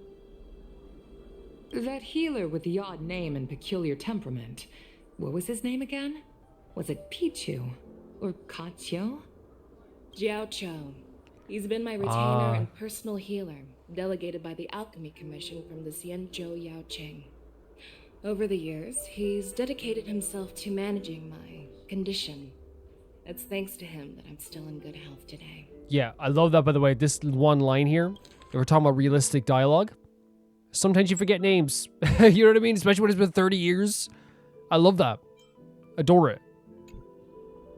Given my background, I'm happy to have made it this far. Oh, is she talking about her, illness? I'm relieved to know that you're safe and sound. Well then, since you and Elder Huaiyan are here, I imagine you must have received orders from the Marshal? As your friend, may I ask how the Alliance intends to punish Oh, she's the going right to General of the punish. Luofu? The Arbor's rebirth has frightened the elders who lurk behind the scenes. They fear the resurgence of abominations, much like what happened 30 years ago. Is this what they were saying earlier? The idea of like these people who have like who have never accomplished anything or are hiding behind the scenes, but they're the ones that are fearful of this stuff when they probably won't be the ones that actually like get damaged by this. It's the people that will get damaged by this. So they're kind of like, oh, do something about him quick, please, you know, when they're not doing anything. Although the reports from the Luofu explained all the details, we don't know if the Ruin Legion really invaded. They did. Or how exactly the Stellaron Hunters and the Astral Express became involved. I can tell you. This puzzle has many missing pieces. Just come up and ask me right away, and I'll tell you right away. I will say it with my chest that I've collaborated with the Stellar Hunters. I will say it with my whole chest. I will not even be embarrassed. As you know, the fugitive Jing Liu, Oh my God. who mysteriously disappeared many years ago, has resurfaced. This time, she has brought along an outworlder and a coffin. claiming to offer the marshal a method to fight against. We saw a scene like that as well, right? With Locha and Jingliu. That's so awesome she's bringing this up, like, right? Again, it makes the world feel so alive. Nothing's forgotten about. The Law Fu preceptor has also leveled accusations against Jing Yuan for neglecting the Alliance's principles. She asserts that Jing Yuan enabled the exiled Imbibitor Lunae to re-enter the Law Fu, thereby unlocking the lunarescent depths within Scale Gorge waterscape, which in turn disrupted the Vidyadhara's dutiful watch over the ambrosial arbor. I'd have to give that a big F yourself there, like, not to Feixiao, but to the Preceptor here. Like, it's like, yes, like, it's one of those things where, yeah, they let someone who was exiled back into the Law Fu. Yes, they let someone back in and then pardon them. But, like, Jesus freaking Christ, guys, like, without that, we would have been in major trouble. It is for these reasons that I have come here to the Law Fu today. It's sometimes you can get so caught up in regulations that it's like, it doesn't even make sense anymore. You know what you're saying, you know? You know what I mean? It's like, yeah, I totally get that, like, this is like something that is important to talk about. But it's also like, you are getting so caught up in this now that the real problems are not going to be addressed, you know? Well, duty calls. Perhaps I shouldn't have mentioned all of this to an uninvolved person. But since we once fought together, I didn't want to keep you in the dark. Perhaps pretending you didn't hear any of this would. And when I say, by the way, that like it's not, it doesn't matter. I mean, like, it's one of those things where, like, to us it doesn't matter, but I can totally understand why, like, people would be kind of like, oh, like, the quintet members are back, like, the Star Hunters are here. You mean the Astral Express got involved too? You mean that, like, Jean Louis is walking around the place, you know, scot-free? Like, all this stuff, like, I totally understand why there would be a perception of, like, oh yeah, like, this is a bit of an issue. It totally makes sense. But I think that, you know, they're focusing on the wrong parts, I feel like. I understand. I'm sorry. I was out of line. I know I shouldn't be defending General Jing Yuan right now, but, well, you know how he deserves to be defended in this situation. The Law Fu has enjoyed centuries of stability since the end of the sedition of Imbibitor Lunae, much of which can be attributed to General Jing Yuan's masterful I love her bringing this up. Because I think it's important to bring it up, right? It's definitely important. Unfortunately, for long-life species, enduring through the ages always culminates in a failure that undoes all previous achievements, a moment that our adversaries relish. So, like, it's like the thing is, like, when, like, if you live for so long, you will have something that will undo everything. I love Auramali, by the way. Would Auramali look like this if we didn't prop it up a little bit? Because look at all the deliveries happening and stuff like this. So I wonder if we never did that event, would it still be, like, pretty empty? That's true. And that's why I'm also here for another purpose. To visit Hule. Hule? Hule? You mean that Whoa. Hule? The Boris and Warhead? The same Hule who has been imprisoned in the shackling prison for over 7 centuries? So this design is terrifying, right? Look at the air coming out, like the air coming out of their, like, mouth as well, like the breath.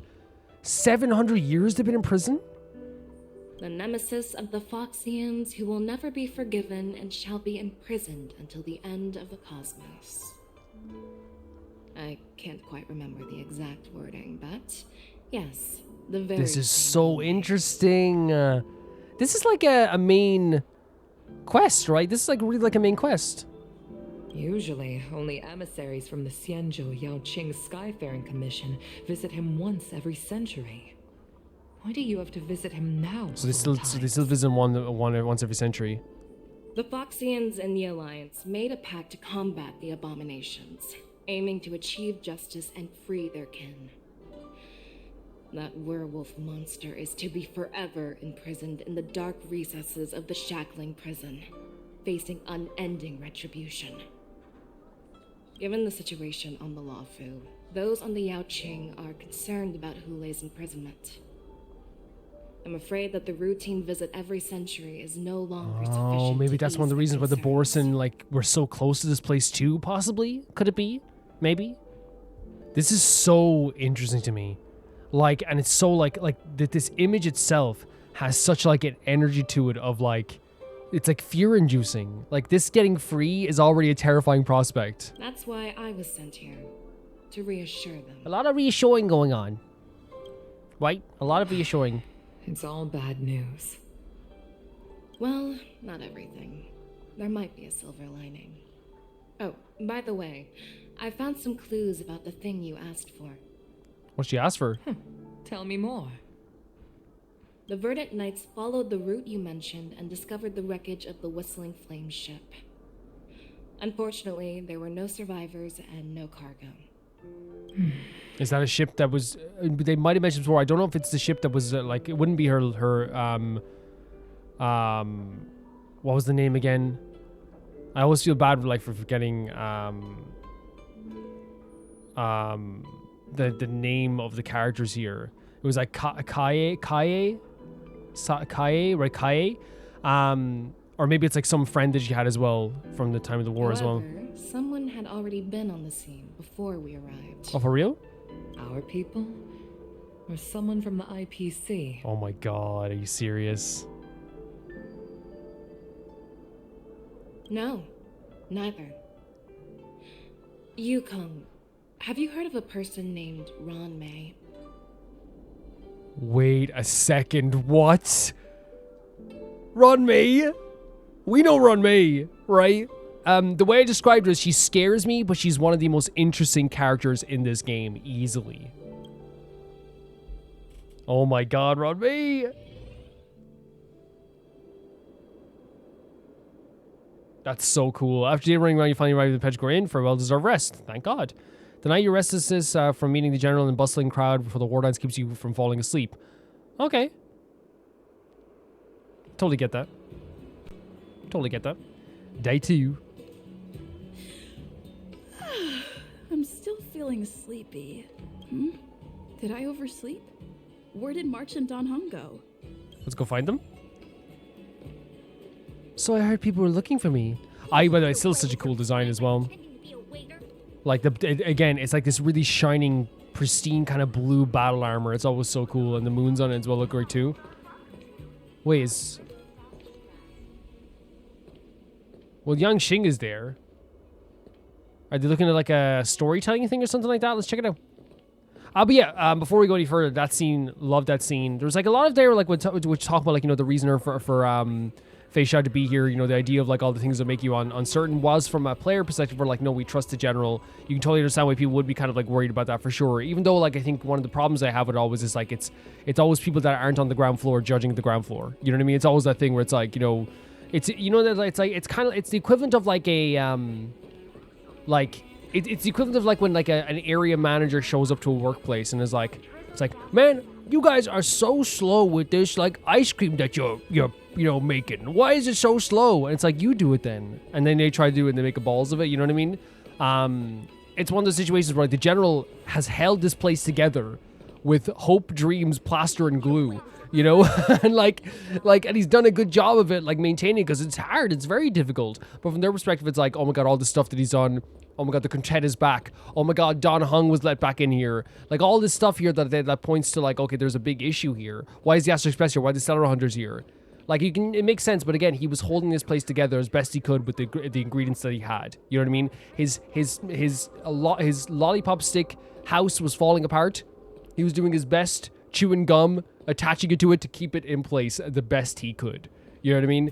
And he did a pretty darn good job of it. The other thing is as well, with the stuff with like Hule, instantly imposing, instantly terrifying, instantly like, I don't want to mess with that. You know what I mean? Already, really cool stuff. There you are. Love your laugh. Love the chuckle. What kind of master waits on their apprentice doorstep? March, show some respect to your master. Why are you here? I would never say this to March. Are you kidding me? Why are you here, Yanqing? You haven't forgotten about our promise to General Huaiyan, have you? I woke up especially early so I can start teaching Miss March swordplay. This is so fun. This is so fun. Hey, why are you blushing, Master Yanqing? Yeah, why are you blushing? This is the first time someone has called me master. I need to get used to it. No, that's so fun though. Oh my god, I'm gonna die. I'm gonna die. Let me make it clear. Swordplay training is about improving your body, mind, and strength. It's not a casual game you can master overnight. It could be, though, if you wanted it to be. I promised General Huaiyan that I'd teach you Cloud Knight swordplay, so you can participate in the war dance and defeat at least one opponent. I'll do my best, but if you break your master's rules... Oh my god, Yanqing. March is always a good girl. Oh my god. I feel like this would be very funny. The only reason I would say this, right, is like, I feel like this is a joke that Stella and March could have together. But also, again, I don't want to risk March being upset again, so we'll say, what will you do? Is it too late for regrets? I'm already regretting my impulsive decision. March, you're going to do amazing. You will. Honestly, I'm not sure what I'll do because I've never been a teacher before. So, Miss March, please behave and don't skip classes or complain. The voice actors are so good in this game too. I do adore where it's just like, I do this, I did this. You know, trying to like think of anything to say as well. You need to toughen up and train her properly, Master Yanqing. Don't go easy on her. Go a her. little easy on her. You're so heartless. No, go easy on her. By the way, where's Yunli? Well, your other master. I've found a quiet spot in the back garden of the Palace of Astrum for our first lesson together. For our? March 7 ways you over to and Yundong. Okay. Wait, we're playing as March? So cool. Seriously? It's the first day and you two are already late? Why is everyone on the Luofu so laid back? So disappointing. You're saying all this stuff and look at these cheery faces in front of you. You literally got sunshine and, you know, well, double sunshine right in front of you. You know? You got sunshine and rainbows right in front of you. You know? And you're upset. Master Yunli, you're already here. Sorry for keeping you waiting. Oh, wait. Were you trying to teach her in secret? That's sneaky. The bickering already continues. I'm just showing you what Luofu etiquette is all about. She might be my apprentice, but it's customary for the master to personally escort their apprentice to the place of learning. Okay, so he's like trying to one-up her in this way too. As the host, I'll be teaching Miss March the essence of Luofu's swordplay, after which she'll emerge victorious in the war dance ring. You won't be complaining about Luofu's swordplay then. Oh my god, this whole thing with their like constant back and forth. Like even the smile he has here too, like they're trying to one-up each other in this way too. It's so funny. Stand aside, rookie. Rookie. Let me show you how we Zhu Ming sword masters treat their apprentices. Quickly, over here, Miss March. This is a reverse mentorship gift from me to you. I hope you put it to good use. That's a nice outfit.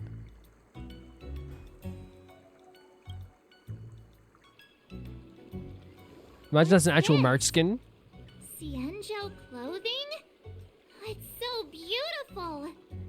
Sword practice requires precise movements.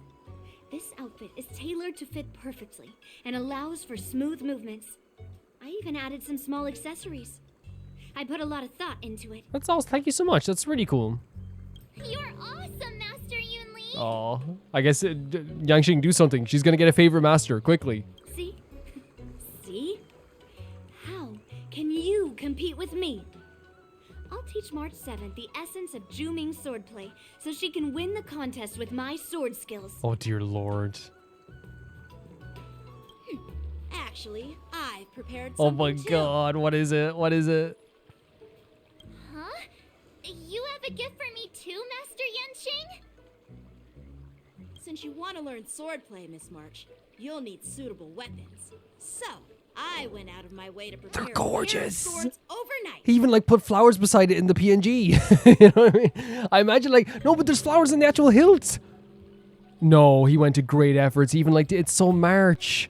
Like the blades are obviously like very like, you know, not exactly March, but the actual hilt is very March. Oh my god, they're like trying to, you know, they're both like buying gifts for March as well. Buying for her, you know, affection. Unfortunately, I didn't have time to ask the craftsman to customize the swords for you. Yeah. But I did my best to choose ones that look nice and are suitable for a beginner. I hope you like That's them, so. Miss That's March. even better. Oh my god, it's not that he. Because again, I was thinking like, did he customize this and he chose red? Because that's not really like a March, you know, a dark red with a black. That's not really March. But he saw the flower hilt and was like, March. That's even better, honestly. Look at her face. Thank you, Master Yanqing. This is what March deserves. March deserves people buying gifts for her and fighting to be the best person in her life, you know? Don Hong and Cell should do this all the time, too. Bet you didn't see that one coming, did you, Yunli? This is the best. The real competition is just getting started. I'm so lucky to have two great masters. But why does it feel like things are getting a bit weird? It's because they're literally fighting to see who is the best teacher, and you're in the middle. Moments later. I love that. It's so fun. So what do you think, masters? Oh my... Does this outfit suit me? March! March, that's stunning! Your hair! March in his Xianqiu outfit, I didn't know I needed this. Can you actually get this outfit? Is this something you can get like in the shop? Perfect. I chose it carefully. It's perfect for beautiful young swordswomen like you Oh, and that's me. very sweet. That's very sweet. All right, let's get started. Can we see the outfit like... The person next to me is a Cloud Knight instructor I've brought in. For your first lesson, try exchanging a couple of moves with him. That is a stunning outfit. March's outfit is always pretty, but like the hair is beautiful, the clips as well. The way it has like the pink flare still on it as well. It has like a lot of March like woven through it, but while also having like this really cool like Xianqiu feel to it. This is like, and look at like the kind of like leggings as well. This is a stunning outfit. March deserves this. She's getting weighted on hand and foot here with all this stuff. That's an amazing outfit. Like, look at the hair. And I said red didn't suit her, but the red and the pink actually goes really well together. Really well. Yeah, this outfit is great. It's so fun. Maybe I've like accidentally seen this before. Is this in the menus at some point? Maybe. I don't know. Wait. We're having actual combat training for the first lesson? Isn't that a bit too intense? Leave March alone. Let her do anything she wants her first lesson. Well, I heard you have some experience with archery and martial arts. She does. The first thing we're going to do is see just how strong your fundamentals are. She's the best archer who ever lived. Come on. Step forward and strike with the sword in the most natural way you can think of. It's important for us to grasp your natural movements so we can decide where to start and what you need to learn. If you're ready, let's begin. This is such a fun idea. It's such a fun idea. Okay. Her outfit's incredible. Marge has some good... Oh my god, we get to like see the outfit here as well. Can we check it through like the... Or would they probably won't let us do photo mode. Oh, they will. They will, of course they will. Look at this outfit. So good. The hair is the star, right, for sure. But her hair is always amazing, so like it's really cool having that too. It actually works really well. And I love, again, there are March 7th like flares on this as well, right, for sure. It's so cool. So cool. So seek to learn swordplay? Oh, can we talk to everyone individually? All right, let's get started with the training. The person next Okay, to so me it's pretty much just... Okay, that's fine. Yeah, that's fine. Are you ready? Yes, we're ready. Yeah. We're actually going to train as March 7th. But please go easy on me. I just noticed her boots are gorgeous as well. Look at that. They're really pretty. Then I apologize in advance, Miss March. No, go easy on her. Okay, let's kill him. Let's end him. Imagine they gave you this outfit for doing this. That'd be... March is a... Wait, I never thought of this. Wait, I never thought of this at all. Miss March, you're still inexperienced with the sword. Why don't you use your skill first and learn a few moves for me? Sure.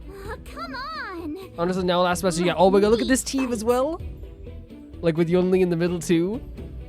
Oh my god, was that? Oh no, we have to turn on the speed. Miss March.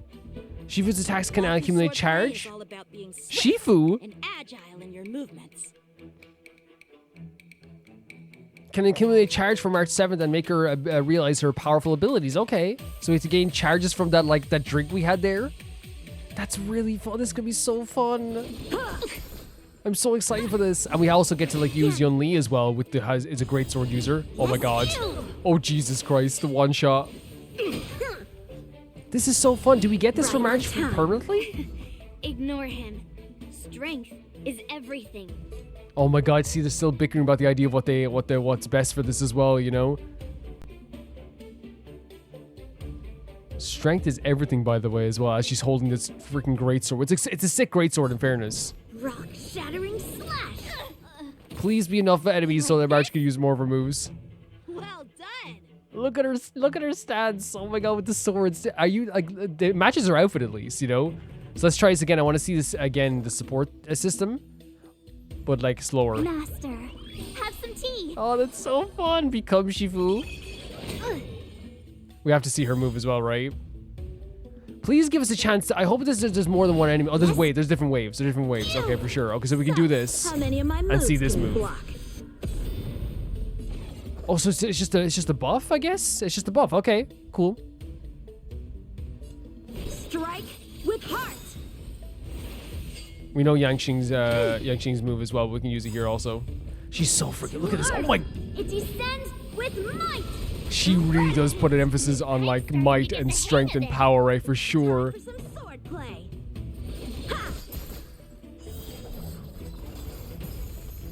Skills polished. So let's do a ready to basic. shine. You tell him, March. Oh, I can't believe, like, I hope we, like, you probably have to buy this outfit, but it'd be really cool if they gave us this outfit too. Oh my god, look at the kick as well. And she did a smile afterwards too. Really fun stuff. Again. I'm just so happy March has a new outfit. Right on time. That's so fun. I'm trying to, like, make sure we get, like, March's outfit as soon as possible, right? Or not March's ultimate, by the way. I want to see the ultimate. One-time enemy. So, and I think we can, like, it's also, you know, leveling up her abilities here too. I love how she just like throws this at people. Again, she does have like, again, like there's like you see the different elements between her and Yunli and between Yunli and between Yanqing and the differences in their abilities. Let's do a support then for Honor Master. Look at this, it's so cool. So should we wait till we do another attack and then do this? Is that what we should do? I want to see this now. Really do. Wait, she's like thinking about all this deeting, the drink, deeting, the sword. I cannot wait to see what this does here. It doesn't really, we're just doing this to see what the move is. Dragon. White What the? What? It showed like her training session and her pining after. Oh my god, with the freaking cheerleader pose afterwards. And her smile. Isn't this sword technique? Shouldn't I be saying something cool? Should you say something cool? I'm sorry, but she's amazing here. True heart and focused mind. With that moveset as well. This is so freaking good. It's so good. Did you see her smile at the end too? How many of my moves can blade in flight? You'll make for good practice. Master, have some tea. Gonna show me what you're made of? We can see this again, by the way, or do this again. All down. Like, the brutality of that greatsword, the way she uses the greatsword, it feels like a greatsword, right? There's a heaviness to it, and it's really, really awesome that they have that showcased here as well. I kind of want to do single target because I kind of want to see March's move again. You know what I mean? I'm kind of into the idea of seeing March's move again. This is insane. We might not get to see him. Yeah. Insane team, by the way. The first lesson to be so intense. Man, this outfit, the new like moveset, the animations, like they went all out with this. It's so good. Miss March has quick hands and a flexible body. She's a perfect fit for practicing lawful. What a compliment. However, she lacks strength, and her strikes were a bit unfocused. Okay. But don't worry, that's totally normal for beginners. Once she starts practicing Juming swordplay, she'll make heaps of progress. Okay, so there's like some stuff to learn here as well. You know? And there's nothing wrong with that whatsoever. And I think, again, it's finding that middle ground between that like agileness and that strength, right? Given the situation, I believe Miss March should start by working on her strength. Oh my god. And again, it's fun. It's such a fun aspect to this too. I'm just glad we get to like have like a March story quest almost. Seriously, Do you actually know anything about swordplay, or what? Maybe you can put me in the middle. You know, there's a meeting in the middle here somewhere, for sure. I could ask you the same thing. Dual swords require agility. So what's more important than footwork? This is great. This is so great. Instead of focusing on her strengths, we should address her weaknesses. The drawback of wielding two swords is not generating enough force. What good is being quick on your feet if you don't have strength? It's not like we're dancing here. It can be seen as a dance too as well. I think that's why, again, you're both like, you know, have this thing where like you have to understand each other in the middle, right? There is something to learn from each other. Skilled sword masters know how to play to their strengths and work on their weaknesses. Start with what you're good at, then tackle your weaknesses. That's the right way to learn. And you can appreciate that. You're quite the theorist, huh? Theorist? Oh my god. You claim to be able to talk to swords. So what does that make you? A lunatic? Oh my god, I keep saying it, guys, but the bickering's so funny. It's so funny. Like, the way he's like, he says one thing, she says like a little bit of a jab, and he comes back with like a very like emotional jab as well, you know? Hey, it's only my first lesson, and you're already arguing. Come on, calm down, masters. I'll have to improve both my footwork and strength anyway. Exactly. So it doesn't matter which one comes first. Yes, it's legitimately like one of those things where like it is not a bad idea to work on both, right? But it does matter. Just listen to me, Mark 7. She's trying to listen to both of you. Oh my god, look how cute she is standing there too. Aww. This is so well done. This is so well done. It's one of the best interactions in this game. Just because the Journey Mark 7 sword training. Perfect.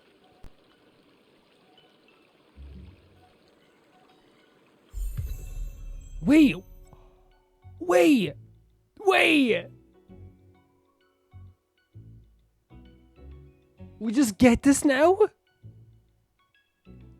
Oh my freaking god. We just get this now. That's so cool. So we now have the hunt. I'm going to put my hand over my eyes as well, by the way, for when we go past this, just in case it shows the character menu, just in case it gets spoiled. But this is so awesome. So we now have the path of the hunt for March. Yeah, I was right to put my hand over my eyes. So we have a new, so like we can like level up this March then as well. That's so awesome. Actually, you guys can actually tell me, actually, I'm sure, yeah, if there was like, if the new character is actually in this menu, because if not, then we could just literally like try and level a March from here. Oh my god, look at her animation. Oh my god. We did it! This is what they mean by no pain, no gain. Oh my god, the little like stumbling animation. Yeah, I have my hand on my forehead blocking like the top part, because usually there's characters in the top part, but you can let me know if there's characters, there is characters there. This is so fun. Let me see. Oh, with the camera. I adore her so much. So okay, I'm gonna do this here and see what light cone maybe we can put here as well. This is actually kind of hard. Okay, yeah, okay. Let's see, maybe we could like, it's one for the hunt, so maybe one of the mows. Maybe you guys can tell me which one would be best here, or if I have to get a new one, or something like that as well. I thought she stayed ascended. No, she have to send her again. Okay, perfect. Okay, my arm is getting tired, so let's stop this right now. But I have no problem if we get to level March 7's character. Oh, look at this animation, so fun. We did it! This is what they mean by no pain, no gain. Like, I love the little tiny stumble. You know what I mean? Like it showcases that she has like, you know, it's still a bit to learn as well, but it's still very fun at the same time too. Love it. Absolutely adore it. Time marches on and days turn into more. I'm so glad we have a new March outfit. Dear Hime, Mr. Yang, and Pom Pom, we're all good here on this Wait, what? So no need to worry. By the way, how's your trip First of all, this artwork is so incredible. I'm so glad they have this like this different artwork for March herself. Like the outfit's great. The artwork itself is so pretty. She deserves this. She deserves to have her own like front and center stage thing here too. But then look at the back here as well. Yanqing arms folded. Yunli like chewing on this kind of like kebab thing, you know? But she's like very, very frustrated at the same time too. And she's writing back to him as she's been at war for years. You know, everything's good here. No need to worry. As for me, I've somehow become the apprentice to 2 Cloud Knight sword masters. And I've been honing my sword skills with their guidance. So cool. So fun. One of them is Yanqing, the boy we've all met before. The other is Yunli, the granddaughter of General Huaiyan from the Xianzhou Juming. Heck yeah. Both masters This music are as well. super strict, giving me a real taste of how hard sword training can be. I tried to drag her into this, but she refused. Then I tried to rope Dan Heng in, but Master Yanqing wouldn't have it. Still, I didn't let the difficulty get to me. In just a few weeks, my sword skills have improved a lot. Both my masters think I have unique talents in swordplay, and are literally fighting each other to teach me their skills. I love this. I adore this so freaking much. The fact she, again, by the way, I just realized as well, like, yes, she's writing back like it's a war, but she's also like writing back to her parents and her uncle Pom Pom. You know what I mean? This is so great. Thanks to their guidance, I've actually made some progress. When I get back to the Express, I'll definitely show off my skills and impress you all. Love it. Looking forward to your reply. Yours, March 7th. You see what I mean? It's like a wartime letter, you know what I mean? And like, it's so sweet that she's like writing back to like her parents, basically, you know? Like, her is her family, the only family she knows. Days and night fly by in the delve as the wardance fast approaches. Are we going to see March do this? Under the strict supervision of her two masters, March 7 trains tirelessly, almost developing a tennis elbow. Oh no. On that day after the sword training. Well done. Let's call it a day. No problem.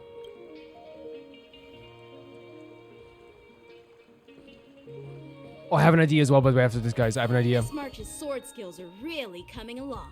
She'll hold her own just fine in the war dance. Very cool. Maybe I have a chance of defeating my masters. Oh my god, just watch. I'll win when the time comes. She's so pretty. See. I'll show off my skills in the ring and win a match. I'll make both of you And look what you did. If you work together, look what can happen. You know? This music's stunning. March 7th has actually become a pretty decent sword That's master awesome. in That's such so a awesome. short time. Now I understand why Grandpa always had a grin on his face while training. Yes. That feeling, right, of imparting that stuff onto people, seeing their progress. It feels good. It feels good. Are you sure he wasn't laughing at you? No. He was definitely happy. Oh, shut up. They still have it. They're lucky. Oh, Yanqing got the better of this exchange. Rarely. It's all thanks to your amazing guidance, Masters. Yes. I freaking adore this. Miss March, you're really getting the hang of wielding dual swords. If you're keen on advancing, trying out different Xianzhou blades could improve your touch. Fair enough. Let me see. Which sword is the most powerful? Single sword? Great sword? Or maybe a flying sword? Are they going to say flying sword and great sword at the same time? There's no such thing as the most powerful sword. It's all about the skill of the sword master. Okay, that makes sense. Yanqing wields several flying swords, while I only wield one. But remember how I kicked his butt at the Alchemy Commission? Your master said that he doesn't think you could beat Yanqing, by the way. First, you didn't kick my butt. Second, you'll never. Third, how about we settle this right now and see who kicks whose butt? Oh, I can't, guys. I can't with this. Like, how they're so easily able to get a rise out of each other is so funny. Yeah, I'm up for that. And if I kick your butt, you'll drop out of the war. Look at Marge's face.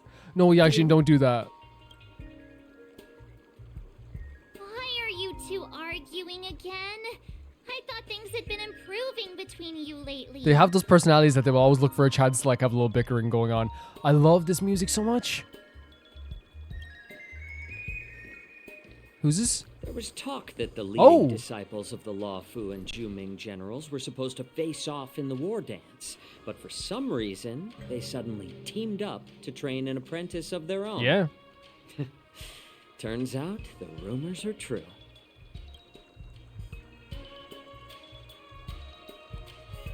Wonder why he's here. Tomorrow is the big day of the war dance. Shouldn't you two be focusing on honing your skills instead of teaching swordplay here? You're... Oh, that's right. You're the pink-haired fox from the Yaoqing. Yeah. That's Mr. Jiaoqiu? Chuckle pink-haired fox.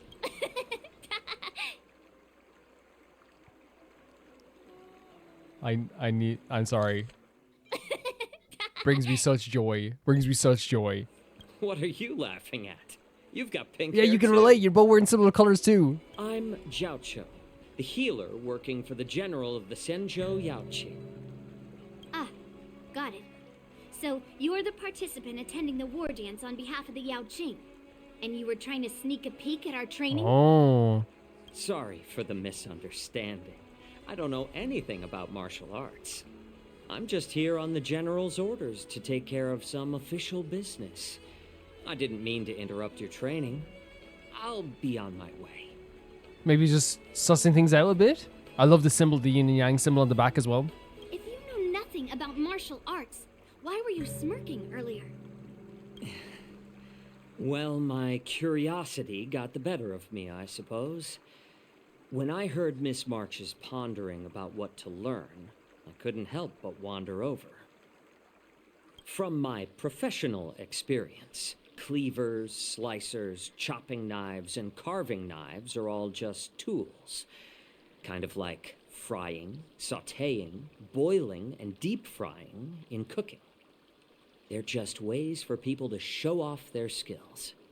How you use them really depends on the ingredients you're working with. I suppose so. It changes depending all the time, right? It's like your sword teaching methods.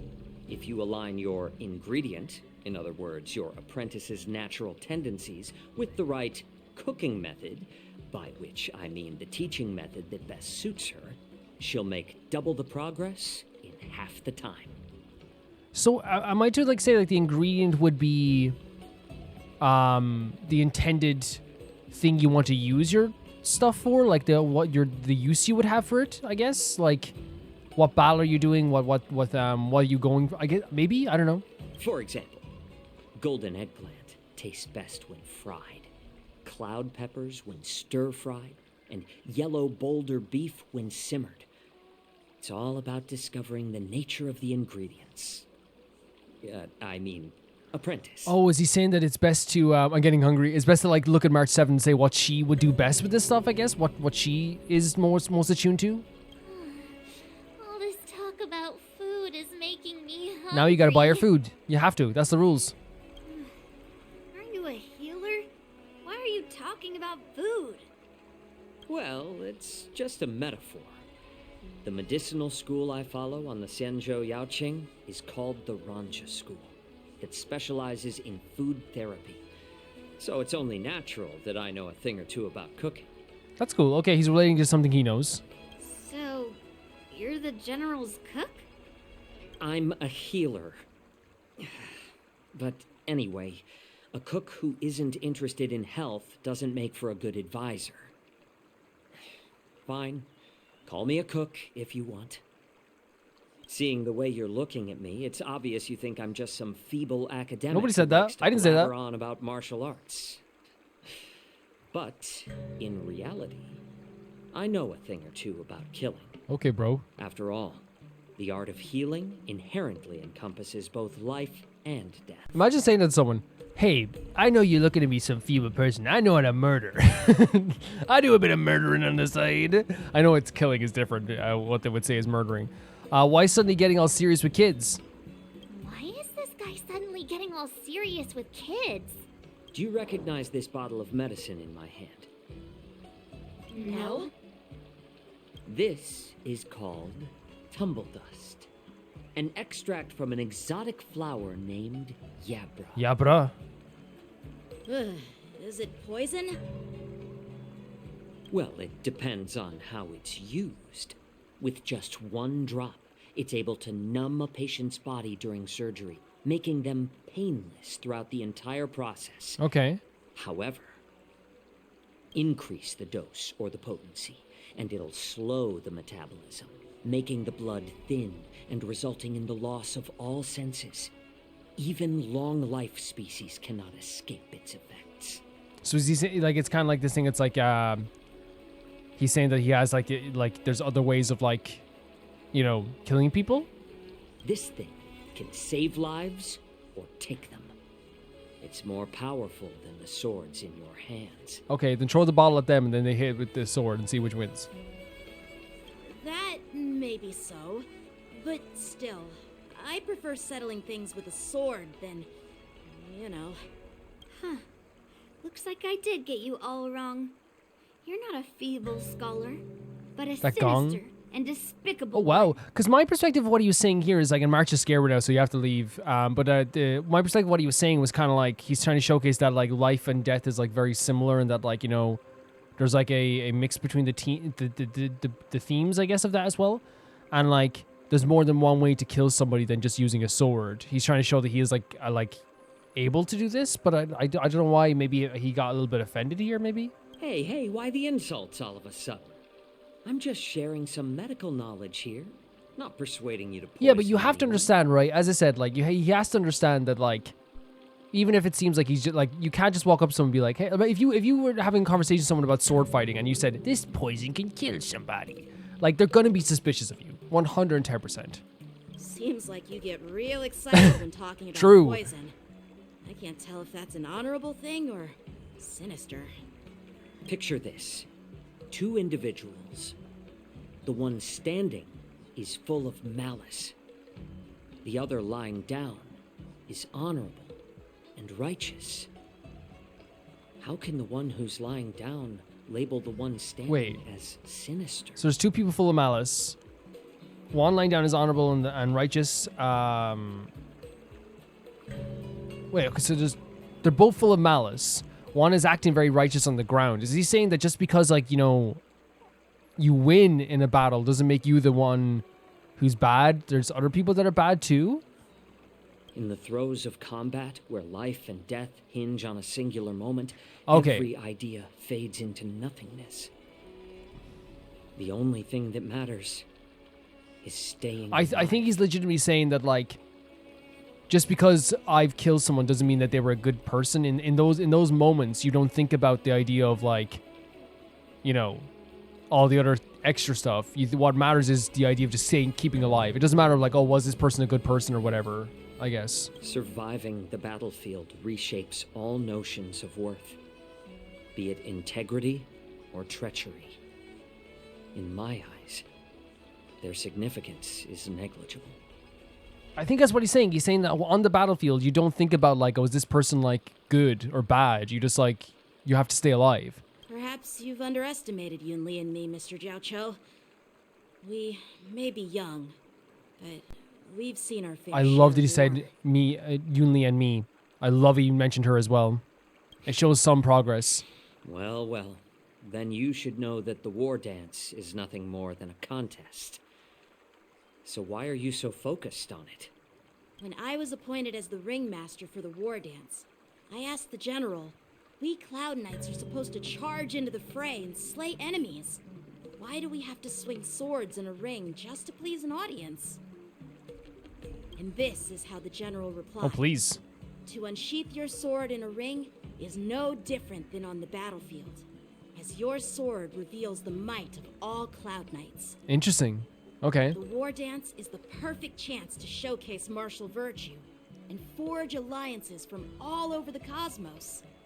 When we unsheath the sword without drawing blood, we not only display our might, but also the martial virtue of the Cloud Knights. I think it's a very pretty way of looking at it, like the idea of like that it's like it's not always about violence, because this is something that Genuine is trying to instill in Yanqing as well a lot too, which is the idea of like when you draw your sword, it has to be for a good reason, and you know, and killing someone should be a big decision, right? That's quite an insightful statement, Yanqing. Well, my apologies for being so short-sighted. I've been on the Luofu for quite some time, but I haven't had the chance to see the ceremony venue for myself yet. Hearing you speak so highly of it has piqued my curiosity. Would you mind showing me around? You want to see the Sky Splitter ship where the war dance will be held? Let's go! Let's go! I bet Yunli and Miss March haven't seen it either, right? Well then, I'll give you all a tour. I do like him though. I do like his design a lot as well. Like he has like a really charming design.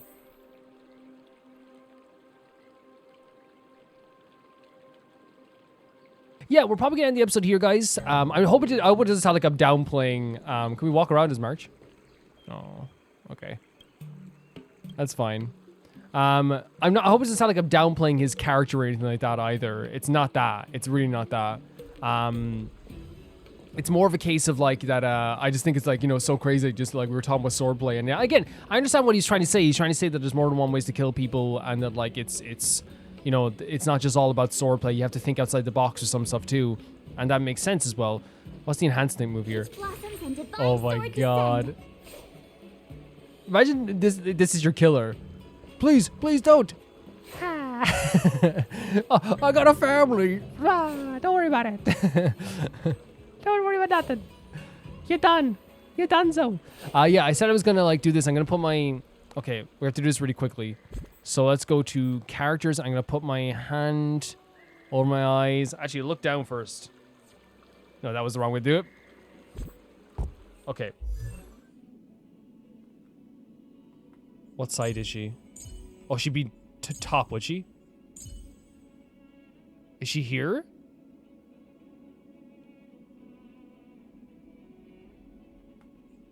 She's not here. I thought she'd be in like the menu. I'm trying to do it without like looking at the characters here. I thought she'd be in like the menu. Is it because she's like story based? Like, is it because she's like just a temporary character at the moment she's not at the top? Because I was thinking like I would like level her up a bit, so like she would come to the top of the range. But you know how I could do that? Actually, you know how I could do that? I'm gonna change my teams to my original team, and then I can level her up from there. Perfect.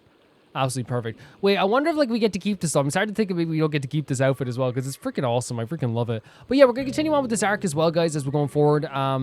This is longer than I thought it would be. It's way longer than I thought it would be, and so far it's been absolutely incredible. I love that we're like basically in a new arc. That's what it is. We're in a new arc of a story, and it does feel that way in a lot of ways. It feels like we're entering into a new like. It feels like it's a main quest in itself, and it feels like we're like almost like, you know, seeing the Zancho for the first time again. It's really, really cool. I won't go back to the ship. Well, like, we can, actually. I think we can. Because if you want to, you can... I think switch perspectives to... Stell. Yeah. And you can switch back to March as well, which is actually super handy, by the way. It's super handy. I'm trying not to get the menu here as well. Let's go back to the Astral Express. And by the way, like, it's one of those things that like when it comes to like spoiler stuff as well, I guess I don't care how like, you know, much I love I like how much I like to avoid stuff, because from my perspective it's not that difficult to do, and I will continue to do it, you know what I mean? It makes the playthrough more fun for me, and people have said many times that's made the playthrough more fun for them as well. Let's do I didn't realize you could do like photo mode sometimes in this game. So like we could actually do photo mode and actually have like a very clear screen in a way too, and get the shot that we want here as well. That's really cool. Okay, so let's talk about everything that happened in this episode. I think this was like a way chunkier episode in terms of like meeting characters and like a story going on here as well. We had a beautiful walk with Lingsha, where we bumped into... she was like first talking about the idea of like how Lingsha told us basically like, yes, you can blame the Sanctus Medicus and all this stuff too, but like there is this idea that like, you know, the general could be responsible for the stuff that happened to the Alchemy Commission as well. Like, and again, I don't deny that. Again, I like all the time we talk about this stuff. Like, we love the general, we love the characters in the Yan show. But if someone came to me and said, again, like I said, a governing body is responsible for some of the hardships that's happened here in the world too. We know the Yan show aren't perfect. We know that we've seen what the Rainbow Arbiter done. The Rainbow Arbiter literally, like, at one point destroyed a freaking hospital. Like, destroyed a hospital in his attempt to like end this war. Like, the hunt is not this virtuous thing, and it's never been this virtuous thing. We can like characters from different situations, but we have to be honest, like when someone brings like this idea forth that like it could be like also like the governing body within this Yan show is also a problem. I'm not going to sit here and be like, oh, that's far-fetched. You know what I mean? Again, I don't think like it's one of those things where at the end we're going to be like, oh my god, these evil people. But I think it's also a good thing to keep an open mind. Yunli showed up at that point too, and like this is amazing. Like the bickering between through this whole episode and the episode before, and between Yunli and Yanqing is so well done. Because, as I said, there's seeds there for both growth in both of them, where they both could learn from each other. But I also hope that they just end up friends in the end. And like the bickering is so fun because it's not just like like the sharp insulting stuff, it's one of those things where you can look at it and like you don't feel uncomfortable because it's kind of cute. You know what I mean? It's kind of adorable. It's kind of like the kids. I love that they're showcasing that too, because like, while they're characters who like are very serious and they have a very serious job, I love that they remind us all the time that like, yeah, like yes, they have like a very serious thing going on, but we have to also acknowledge that they're also kids. They're also people, they have they can be irrational sometimes and like and all this stuff. And people can be irrational too, but like I'm saying, like they're acting like kids sometimes as well. Which again, I know some adults act this way too sometimes too, but it's so funny to see like Yanqing be like basically the equivalent of like, well, you smell, you know what I mean, like that way, and then like her coming back with like a little jab. It's again, I say that it's like kids, but like because that's what I think they're trying to showcase here, that they are still like to have a lot to learn. I think that's what they're trying to show. But I also think that we all know those adults do that too. When you're like in a group of friends or whatever, like, and there's one person like you're not too fond of, and they will like do a little jab at someone, you know what I mean? Where they're like, it's like, oh, Greg, what happened with the job? You still doing well there? And we all know Greg just like lost his job or something, and she knew that too. And we all didn't want to talk about it. And he's like, oh, it's like, it didn't work out. And she goes, oh, crazy, because like I saw an ad there saying that they love having like reputable people and like some of the best workers work there. So you're not working there anymore? Like that type of thing. Like that is something like really mean adults do. But as kids, it's charming. It's different as kids because they're like, it's not like that like vindictive in a way. It's just trying to like get one up on each other, I feel like, as well.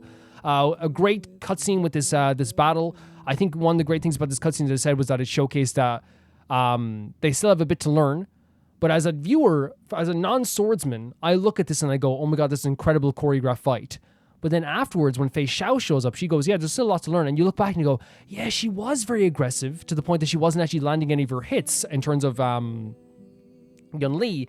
And also, at one point, because he was doing so much avoidance, he actually ended up tripping up at some point through like just like constant avoidance, and he nearly tripped off the roof. And while at the time it's just like, oh, that's cool choreo, Feixiao was able to be like, yeah, this is like a big issue that you guys have, and you could learn from each other. Feixiao did show up, and she's such an interesting character as well. I think she looks amazing. Such a great presence about her, great design. She said she's lacking a general, I think it was, because she like lacks in very little. Great design. Love the character, the look of the character. I think that looks very, very, very cool. Is this going to bother you guys, by the way, looking at this image here? Should I like change it around a bit?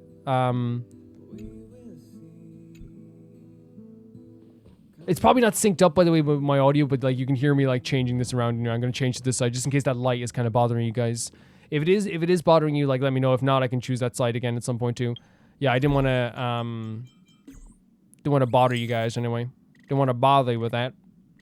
It can be quite, especially with people who don't like, sensitive lights and stuff like that too, or maybe have like eye issues as well, which is okay. Loved her showing up there. She also talked about the idea that she needs a cure for something, so she's looking for the healing lady, but she also said that she's not really like desperate to find a cure, because she's kind of said she's happy if like she was able to like do her job, which was basically killing the abominations of the abundance. That's what she's always wanted to do.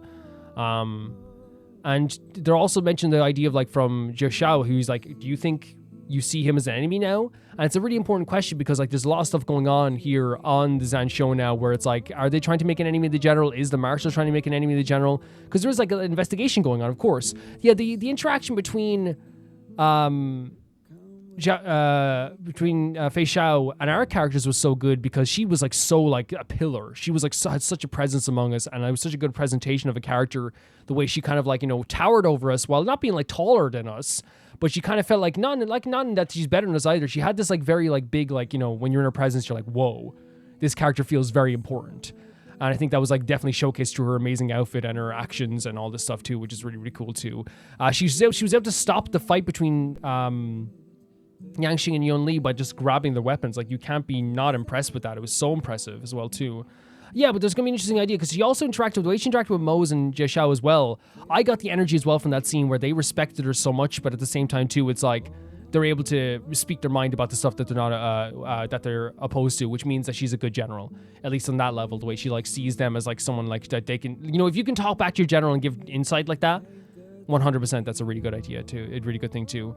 The other general, which was a fun, I always forget the name, but he like gifted a sword case to the to the winner of this. It's not just a sword case. It's going to be a sword that goes in the sword case, but a sword that's forged by the people of the Zhumin. And the reason why that's important is because the people of the Zhumin are like so good. It's such amazing crafters. This box looks amazing. But he also said something that I think is like super interesting too, which is that he said he's here just to listen, right? He's here just to listen to what the people of the Yaoqing has to say, even though he was also like told to come here and like investigate stuff too. We know later on that that's kind of a little bit tricky what he's doing here as well. But there is like a definite feeling that he 100% has something else that he's hiding too. He's not just like 100% like, oh, I'm just here to listen and stuff, I guess too. Because he even like says at some point to Jin Yuan that he says people doubt his loyalty even after all the stuff that he's done. So he is trying to get on his side. He is like at least trying to get on his side a little bit, or he's acknowledging that the general has done so many amazing things for the Xian show, which is great too. That's fantastic if he's doing that. But it is like generally what he's like. It seems like he's tried to do is kind of like maybe curry a bit of favor with them as well at the same time too. But also like you have to acknowledge all the stuff that the general has done for them too. The reason why this scene is also incredible is because afterwards he found out that he actually, had a bit of a trick up his sleeve to kind of keep the Astral Express here, because the Astral Express were part of the whole thing that happened here on the Luofu, which again, that investigation that's happening now is because a lot of different things, and we saw that with the conversation with Yukong later. It's to do with the Stellar Hunters being here. It's to do with the Astral Express being here. It's to do with the idea of the Ambrosial Arbor coming back. The idea of the Quintet coming back. The idea of Imbiber Lune coming back. It's like they see it as like a front to security. The idea this could happen again. The people hiding in the shadows don't want this to happen again. The people who aren't on the ground floor don't want this to happen again. So that's what the investigation is happening. So it makes sense, I guess, that they want to keep the Astral Express here. But since the Astral Express are just visitors to this place and they aren't involved in this, and again, you can lock up the Astral Express, but like it comes with consequences, and it comes with like making not enemies, but you have to be sure that what you're doing here is right, because it's one of those situations where I feel like the Astral Express are not only friends with people in the Xian show, but elsewhere too. But you can't really arrest them. Like, what can you arrest them for? You have nothing on them, so they kind of want to keep them here. I'm not saying they're going to arrest them, but they want to keep them here until they can find out exactly what's going on with the Astral Express, which makes sense, I think, in my eyes anyway. Really well done scene, because again, I didn't see that coming. I just thought, all I was looking at was the idea of this new thing that they're having here with March. They suggested this thing between Yanqing and Yunli to teach March how to play to do swords, to be a sword fighter. And at first, like, I thought it was just gonna be a very funny thing, but actually it turned out to be like a very, very lovely thing in the end. But it makes sense because once again, you see the differences between these two characters constantly, and we talked about it here as well, like the difference between the two of them. I think that like from my perspective, the way I would see Yanqing is sometimes lacking confidence, but whereas Yunli has too much confidence. And you see the differences where it'd be like the sword, the way they fight with the swords, the way that they see sword fighting, the way that they like see the spiritual side and the physical side of things, the way that they see the confidence, they both have confidence and a lack of confidence. They both have like a problem with like talking things out, like both of them do. And I think that both generals want this to be like kind of ironed out. And I think them working together is actually a really good thing, because they will help them teach things from learn things from each other as well.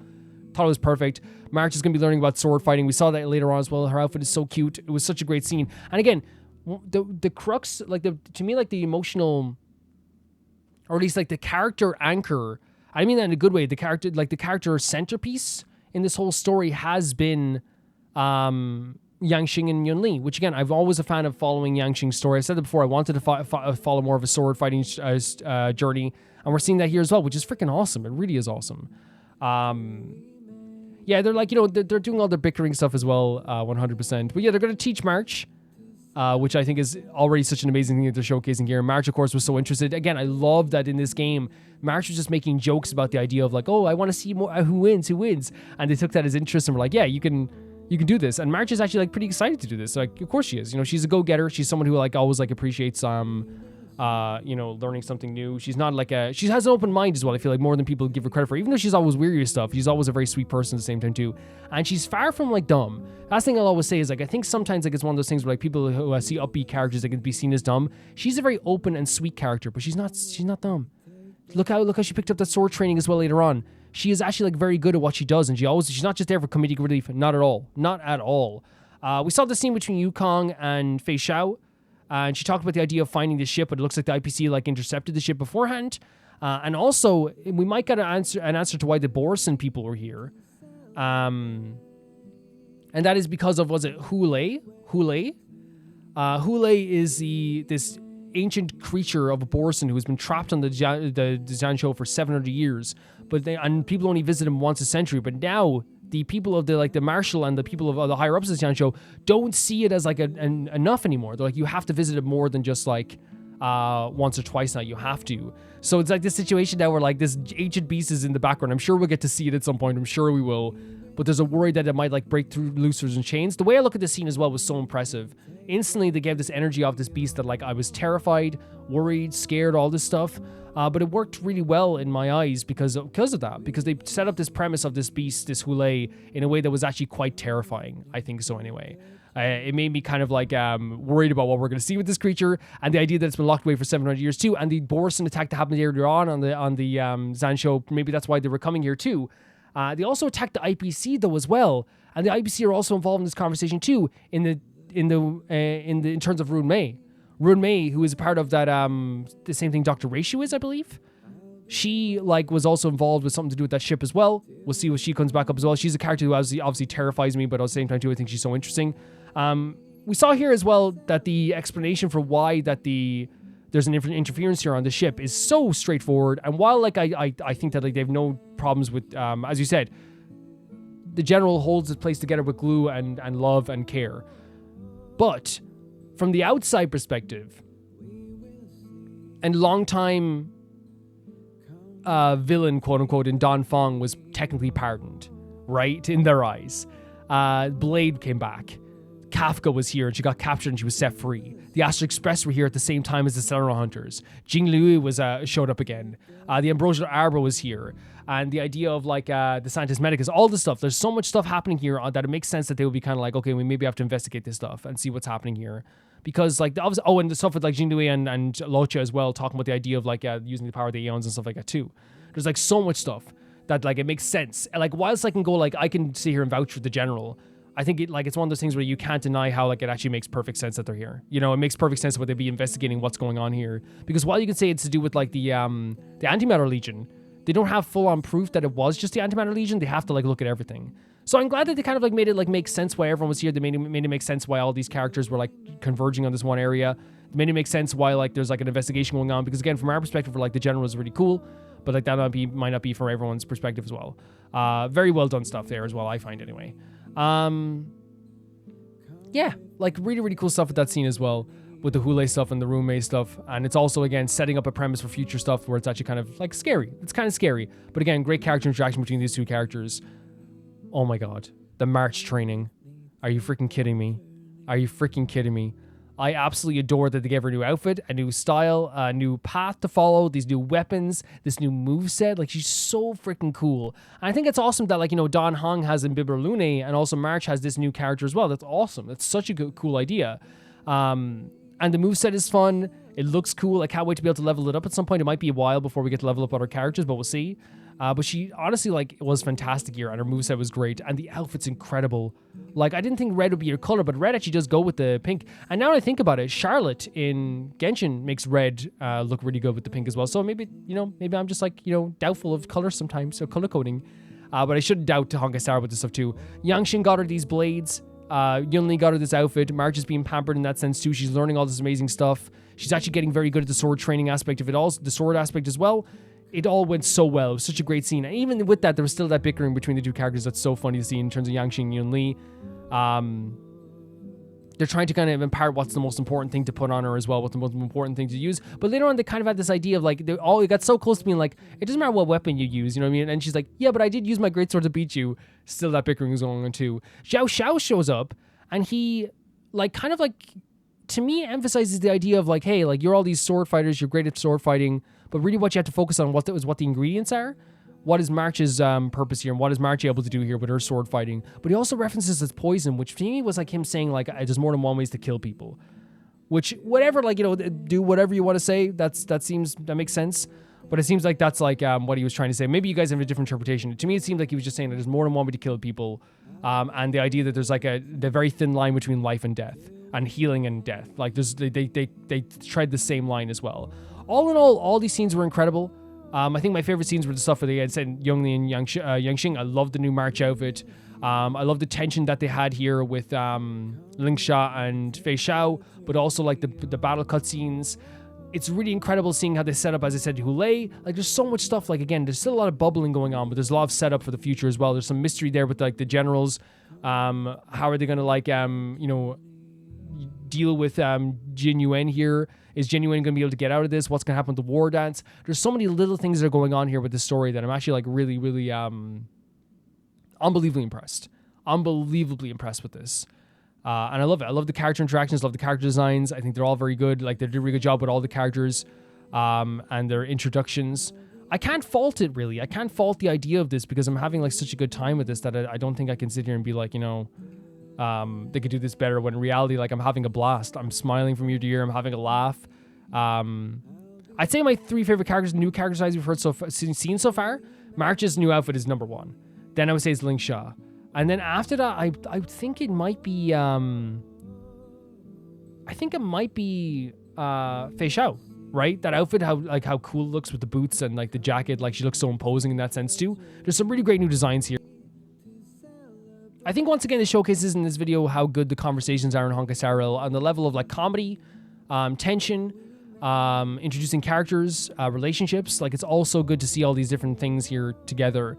I think they're really like, there's not many games that are better at this than them, where I could sit here and listen to a conversation for hours and it feels so natural, and it feels like it really is like a perfect encapsulation of like what they like are trying to get across here, if that makes sense. Like in an instant, I got, Lingsha like is like this character who feels a little bit like, there's a lot of subtext to her, but she does have like a very like charming aspect to her as well. And then we saw with Feixiao, she has this very imposing energy to her, while also has like a strange honor to it as well, but like also learn more about them as we're going forward. But I feel like they get across characters and relationships so well, because like the example we give there as well is like the idea of like Jiaoqiu and Moses' relationship with the Feixiao, how it does feel like there was like a respect between them all, and they portray that so well in this game. I also love the letter with March 7 to her dads and her mom and Pom Pom. Like, it felt so sweet as well. She's like, I'm doing fine. It felt like, like one of those army things, when they write, in the movies. I am fine. Things are going well here, It really felt, or like she's like on a long exchange trip or something. It really, really was fun. Really great story, a bubbling feeling. There's something going to happen. It's leading to something. It's very long though. I didn't expect it to be this long with a continuous mission, but here we are. So I hope you guys enjoyed this video. Hope you guys enjoyed this series. I'm having such a good time with this as well. And with that, I want to say thank you to my patrons at the highest tier of the YouTube, and my Patreon, YouTube and Patreon. You can check down below if you want to see anything to do with that. And that is Tyfire 2, Jamie Bull, Janet the Banana, The Ghost of Inazuma, Lucius Felix, Yule, Radish, Anusta, Lynx Markey, Assassin, True Peanut Butter, Peter Shelson, Leon, Hike Asparian, Jared Beanham, at the highest tier of my YouTube, Roar Gamma 7, Velasco, and Lucinagi. See you soon.